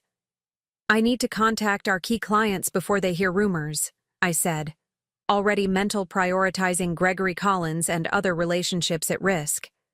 "We need to control the narrative as much as possible." "I'll coordinate with Gloria on securing all financial records and changing access credentials," Lauren offered. "We should assume your father might attempt to delete or alter documentation." Her pragmatism was exactly what I needed amidst the emotional turbulence of the morning. "Thank you for everything." "Just doing my job," she replied with characteristic understatement. "Though I must say, watching you stand up to your father was quite something. You reminded me of those stories you used to tell about your grandfather." The comparison brought unexpected emotion to my throat. Throughout this ordeal, I had felt my grandfather's presence, his principles guiding my decisions, his foresight providing critical evidence, his legacy at stake in every move I made. "I hope I've honored him today," I said quietly. "I think you have," Lauren assured me. "Now comes the harder part, honoring him through the rebuilding." She was right. Confronting my father had required courage and preparation, but reconstructing Wilson and Associates from the damage he had caused would require something more: vision, resilience, and an unwavering commitment to the principles my grandfather had established. As I walked toward what was now my office, the managing partners, corner suite with its views of Westridge's skyline, I felt the weight of responsibility settling onto my shoulders. This wasn't how I had imagined achieving leadership of the firm, but perhaps it was fitting. Wilson and Associates had been founded on integrity and rebuilt through crisis before. My phone buzzed again. An email notification appeared on the screen, a message from Marcus Bennett to all firm employees, announcing an all-staff meeting at 2 p.m. to address significant leadership changes. The wheels were in motion. There would be no going back. In the managing partner's office, my office now, I found traces of my father's hasty departure. Desk drawers left partially open, personal photos removed from shelves, the leather chair still warm from his last defiant occupation of the space. On the credenza behind the desk, a single item remained: a crystal paperweight engraved with Wilson and Associates' original motto, "Justice through integrity." My grandfather had commissioned one for each attorney when the firm was founded. My father must have overlooked it in his rush to depart, or perhaps had deliberately left it behind as a final repudiation of the principles it represented. I picked up the paperweight, feeling its substantial weight in my palm. The crystal caught the morning light, scattering small rainbows across the polished desk surface. It felt like a sign, or at least a fitting symbol of the transparency I intended to restore to the firm's operations. Setting it squarely in the center of the desk, I turned my attention to the immediate priorities: the client calls, the staff meeting, the bar association disclosure. the first steps on a path that would be neither easy nor quick, but necessary to reclaim what had been lost. My father believed he had built Wilson and Associates into what it was, that without him it would collapse back into insignificance. What he failed to understand was that the true foundation had been laid by my grandfather, built on principles stronger and more enduring than any single personality, no matter how dominant. That foundation remained, damaged but intact beneath the corrupt structure my father had erected upon it. With the right leadership and commitment, it could support something new, something worthy of the Wilson name as my grandfather had intended. At the intercom buzzed, interrupting my thoughts. "Ms. Wilson? Gregory Collins is on line 1. He says it's urgent." The first test of many to come. I straightened my shoulders, centered my thoughts, and picked up the phone. "Mr. Collins, thank you for calling. Yes, there have been significant developments at the firm this morning. If you have a moment, I'd like to explain them directly." The conversation that followed was difficult but necessary. The first of many such discussions that would determine whether Wilson and Associates survived this crisis. As I spoke with Gregory Collins, outlining both the discovered improprieties and our plan to make full restitution, I felt a clarity of purpose that had been missing during years of working under my father's shadow. This was what my grandfather had built the firm to be, a place where difficult truths were faced directly, where client interests came before personal gain, where integrity was more than a word engraved on a paperweight. Whatever challenges lay ahead, I was committed to restoring that vision, even if rebuilding required dismantling much of what had come between. For the first time since discovering my father's fraud, I felt a cautious optimism beneath the weight of responsibility. Wilson and Associates wasn't just a nameplate on an office door or a business entity on paper. It was a set of principles, a commitment to practice law with integrity, something worth fighting for, worth saving, worth rebuilding, if necessary. The path forward wouldn't be easy. My father's threats weren't empty, and the damage he had caused ran deep. But as I concluded my call with Gregory Collins, who had expressed cautious support for our remediation plan, I felt certain of one thing. The truth, however painful, had been the right choice. Whatever came next, I would face it with the same clarity of purpose that had guided me through this first crucial confrontation. Wilson and Associates would survive, not as my father had shaped it, but as my grandfather had intended it. That would be my legacy, and a fitting honor to the man whose principles had guided me through the darkness of discovery, toward the challenging but necessary light of truth. 6 months passed in a blur of legal filings, client meetings, and careful rebuilding. The all-staff meeting that first day had been challenging but necessary, revealing enough about the financial irregularities to explain the leadership changes without creating panic or implicating innocent employees in knowledge they hadn't possessed. Most stayed, though some departed for more stable firms, unwilling to weather the uncertainty that lay ahead. True to his word, my father filed suit the very next day, alleging wrongful removal, defamation, and breach of fiduciary duty. The complaint was masterfully crafted, painting himself as the victim of an ungrateful daughter's ambition. What he hadn't anticipated was our preparedness for this exact scenario. The countersuit we filed detailed specific instances of embezzlement with forensic precision, naming both my father and Daniel as defendants. The media coverage was immediate and devastating. Wilson family legal dynasty implodes amid fraud allegations, read the Westridge Chronicle's front-page headline. The story dominated local news for weeks. Daniel crumbled under the pressure, approaching our attorneys with an offer to cooperate in exchange for leniency. His detailed testimony about my father's systematic fraud provided the final pieces of our evidentiary puzzle. In exchange, we structured a settlement that required full disgorgement of his ill-gotten gains, but minimized his professional consequences. A 1-year license suspension rather than disbarment, no criminal charges if restitution was complete. The plea deal Daniel accepted was both a strategic victory for the firm and a personal heartbreak. My brother, for all his failings, was still family. Watching him sign away his legal career, even temporarily, brought a complex mixture of vindication and sadness. My father proved more resilient. He filed motion after motion, each more desperate than the last. When the court denied his request for injunctive relief that would have restored his partnership status, he launched a whisper campaign among Westridge's legal community, claiming I had manufactured evidence to orchestrate a takeover. Your father is claiming attorney-client privilege on all communication regarding client accounts, reported Elena Vasquez, who had emerged as my most steadfast ally in navigating the legal morass. It's a desperate tactic, but it could delay discovery. He knows it won't hold up, I replied, reviewing the latest filing. He's playing for time, hoping we'll run out of resources or nerve. The firm's finances were indeed strained. The remediation plan required substantial payouts to affected clients, over $11 million in total. We had recovered approximately $7 million from the Riverside Holdings accounts and my father's identifiable assets, leaving a significant shortfall that threatened our operational viability. The solution came from an unexpected quarter.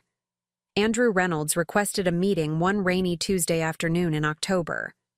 I expected another settlement offer in my father's litigation. Harrington and Blake had surprisingly taken on his representation, creating an awkward professional entanglement. Instead, Andrew arrived with Marcus Bennett, Harrington and Blake's managing partner. We have a proposal, Bennett stated without preamble once pleasantries were exchanged. Not about Richard's case. That's being handled by separate counsel to avoid conflicts. This is about Wilson and Associates' future. The proposal was both simple and radical, a merger between the firms. Harrington and Blake would provide the capital needed to complete client restitution and stabilize operations. Wilson and Associates would contribute its client relationships and litigation expertise. The combined entity would operate under a new name, Bennett Wilson Reynolds. Why would you take this risk? I asked bluntly. Our reputation has been severely damaged. The ongoing litigation with my father creates significant liability exposure. Bennett's response was equally direct. Because despite everything, your personal reputation remains intact. Your handling of this crisis has actually enhanced it. Clients respect how you've prioritized their interests above family loyalty. Andrew added, We've been monitoring client retention. Despite the scandal, you've kept nearly 80% of your book of business. That tells us everything we need to know about how clients view you versus how they view the situation. That guy, merger offered a path forward I hadn't considered. One that would preserve jobs, complete client restitution, and create a stronger entity than either firm could be individually. But it would also mean the end of Wilson and Associates as an independent firm. I need to discuss this with my partners, I said after careful consideration. The Wilson name means something in this community, or it did, before all this. The proposal includes maintaining Wilson in the new firm name, Bennett clarified. We recognize the value of your grandfather's legacy, even if recent events have complicated it. I spent the following week in intense consultation with Jason, Lauren, Elena, and our other remaining partners. The consensus emerged gradually, but clearly, the merger represented the best outcome for everyone involved, from clients to employees to partners. The announcement of the Bennett-Wilson Reynolds merger 6 weeks later created a seismic shift in Westridge's legal landscape. The combined firm instantly became the largest in the region, with complementary practice areas that promised significant growth opportunities. My father's lawsuit collapsed shortly afterward. The evidence against him was too overwhelming, the potential for criminal charges too real.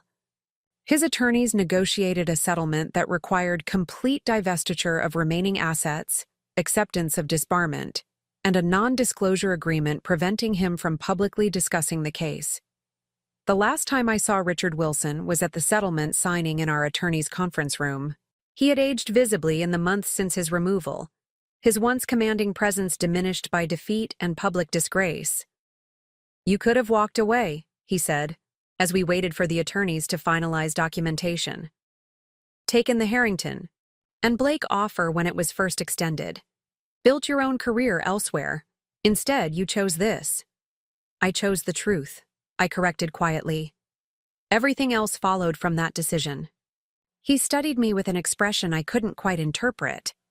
Perhaps seeing, for the first time, not his daughter, but a formidable opponent who had outmaneuvered him. "Walter would be proud," he finally said, his tone making it unclear whether this was compliment or criticism. "I hope so," I replied simply. The signing proceeded without further personal exchange. When it was complete, my father stood and buttoned his suit jacket, a gesture so familiar it momentarily transported me back to childhood memories of watching him prepare for court appearances, admiring his confidence and presence. "What will you do now?" I asked impulsively as he prepared to leave. His smile held no warmth. "Retire to somewhere warm. Reflect on the importance of family loyalty." He paused at the door. "Daniel asked about you last week, said you haven't returned his calls." The implied accusation stung, though I kept my expression neutral. Daniel had indeed reached out several times since his settlement, but I wasn't ready for reconciliation. Not yet, perhaps not ever. "He made his choices," I replied. "As did you." My father nodded once, a gesture of acknowledgement rather than agreement, then departed without further comment. As the door closed behind him, I felt a complex emotional weight simultaneously lift and settle. The confrontation concluded, yet the aftermath still to be fully processed. The merger implementation consumed the following months. My role as managing partner of the litigation practice placed me on the executive committee of Bennett Wilson Reynolds, working alongside Marcus Bennett and Andrew Reynolds to integrate the firm's operations, cultures, and client relationships. Working with Andrew proved less complicated than I had anticipated. Our personal history remained acknowledged but unaddressed, creating a professional detachment that served the new firm's interests. Occasionally, I caught him watching me during meetings with an expression that suggested unresolved questions, but neither of us sought to revisit the past. 6 months after the merger announcement, Bennett Wilson Reynolds hosted a formal reception at the Grand Hotel to introduce the combined firm to Westridge's business community. The event represented more than a professional milestone. It marked the transition from crisis management to forward-looking growth. I stood near the entrance, greeting clients and colleagues with Lauren beside me, when Gregory Collins arrived with his wife. As our first major client to discover the financial improprieties, Collins Manufacturing's continued relationship with the firm carried particular significance. "Megan Wilson," Collins greeted me warmly. Or should I say, Megan Wilson, Executive Managing Partner. "Quite a journey you've had this past year." "A necessary one," I replied, shaking his hand. "Thank you for staying with us through it all." "You know why we stayed?" he asked, gesturing around the elegant reception. "Because when you discovered something wrong, you fixed it. Transparency builds more trust than perfection ever could." His words resonated deeply. Throughout the ordeal, I had worried that clients would view the scandal as reason to abandon the firm. Some had, certainly. But many had recognized what Collins articulated, that integrity isn't about being flawless, but about addressing flaws honestly when discovered. Later in the evening, I found a quiet moment in the hotel's garden terrace, taking a brief respite from the constant conversation and professional networking. The night air carried the scent of jasmine from planters positioned throughout the space, a peaceful contrast to the tension that had defined recent months. "Quite a triumph," Vanessa Parker observed, joining me at the stone balustrade overlooking the garden. My mother's friend had provided crucial support during the darkest moments of the crisis, offering both professional expertise and personal encouragement. From potential collapse to the region's leading firm in less than a year. Impressive by any standard. It wasn't the path I would have chosen, I admitted. But perhaps it was the one that was needed. Your grandfather used to say something similar, Vanessa remarked. That the law reveals the path you need, not necessarily the one you want. The mention of my grandfather brought a smile. I wish he could see this. He can, she replied simply, gesturing toward the reception inside where Jason was sharing a laugh with Marcus Bennett, where Lauren was explaining something to a group of attentive associates, where Elena was introducing clients to their new legal teams. His legacy continues in how you practice law, in the ethics you've restored to the firm. The name on the door may have changed, but the principles remain. As if to punctuate her point, Andrew approached with a champagne flute extended toward me. A moment of your time, Executive Managing Partner. Marcus is ready to make the formal announcement. I accepted the champagne and followed him back into the reception, where conversations quieted as Marcus Bennett ascended a small platform at the room's center. Thank you all for joining us tonight, he began. 1 year ago, few would have predicted the creation of Bennett Wilson Reynolds. Our firms had been friendly competitors for decades, each with distinct strengths and traditions. He gestured toward Andrew and me. What brought us together was a recognition that the future of legal practice in Westridge would be built on a foundation of integrity, innovation, and client service, values that Megan Wilson fought to preserve through extraordinary circumstances. The acknowledgement brought unexpected emotion. Through months of crisis management and merger negotiations, there had been little time for reflection on what had been accomplished, not just the exposure of wrongdoing, but the preservation of something worth saving. I'm pleased to announce that Bennett Wilson Reynolds has completed full financial remediation to all affected clients, Marcus continued. Every dollar has been restored, every account reconciled. This achievement, largely due to Megan's leadership and commitment, allows us to move forward with absolute transparency and renewed purpose. Applause filled the room, led by Gregory Collins and other clients whose trust had been violated and subsequently restored. The sound represented more than professional approval. It was validation of the difficult choices made, the principles upheld despite personal cost.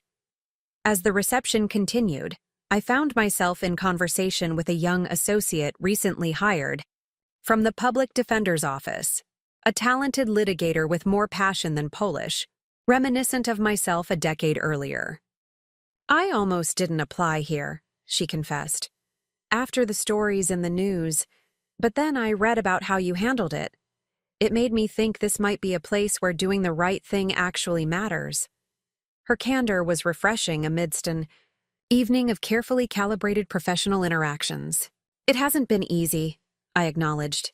But yes, doing the right thing matters here. It has to. Even when it's your own family? She asked, then immediately backtracked. I'm sorry. That was inappropriate. It was honest, I corrected gently. And yes, especially then. The law isn't just what we practice, it's how we live. My grandfather taught me that, though I didn't fully understand until recently. As the evening drew to a close, I found myself standing beside the elaborate ice sculpture centerpiece, the new firm's logo rendered in crystalline precision. The three names flowed together with visual harmony. Bennett Wilson Reynolds. My family. Name preserved in the middle, bridging past and future. Andrew joined me, his expression thoughtful. Not how either of us expected our careers to unfold, he observed. Competing firms, personal history, and now managing partners of the same organization. Life rarely follows expected paths, I agreed. For what it's worth, he said after a moment's hesitation, I've always admired your integrity, even when it made things complicated between us. The acknowledgement of our personal history was subtle but significant, the first direct reference either of us had made since the merger began. Complicated seems to be my specialty, I replied with a small smile, but I'm learning to navigate it. To navigation, then, he offered, raising his glass in a toast. I touched my glass to his, completing the gesture, and to building something worth the journey. Later that night, after the reception concluded and guests departed, I returned to my grandfather's house. My house now, recently reclaimed from its tenant status and carefully restored. Sitting in what had once been his study, surrounded by law books I had preserved and family photographs I had rediscovered, I felt a sense of completion that had eluded me throughout the tumultuous year. The Wilson legacy continued, though not as my father had envisioned it, not as a dynasty built on deception and self-interest, but as a commitment to principles that transcended any individual career or generation. My grandfather had understood this essential truth, had tried to instill it in his son and granddaughter with varying success. In the quiet of the study, I opened my grandfather's weathered copy of The Nature of the Judicial Process by Benjamin Cardozo, his favorite legal text, marginalia in his handwriting decorating nearly every page. A pressed flower marked a passage he had underlined decades ago. The law has its roots in the past, but its meaning is measured by the needs and the values of the present. The words seemed particularly fitting. Wilson and Associates no longer existed as an independent entity, but its essential values remained, transformed rather than diminished by the crisis that had revealed both its vulnerabilities and its worth. I had not chosen this path, had not sought the managing partner role through the means by which it ultimately came to me. But perhaps that too was part of the legacy, responding to necessity with integrity, allowing principle rather than ambition to guide critical decisions. Bennett Wilson Reynolds would face its own challenges in the years ahead. There would be difficult cases, ethical dilemmas, competing priorities to navigate. But the foundation had been established, or more accurately, re-established, a commitment to practice law with integrity, regardless of personal cost. In the end, that was the Wilson legacy worth preserving, not a name on a door or a position, on an organizational chart, but a way of being in the world that honored both the letter and the spirit of the law. My grandfather would indeed have been proud. Up next, you've got 2 more standout stories right on your screen. If this one hit the mark, you won't want to pass these up. Just click and check them out.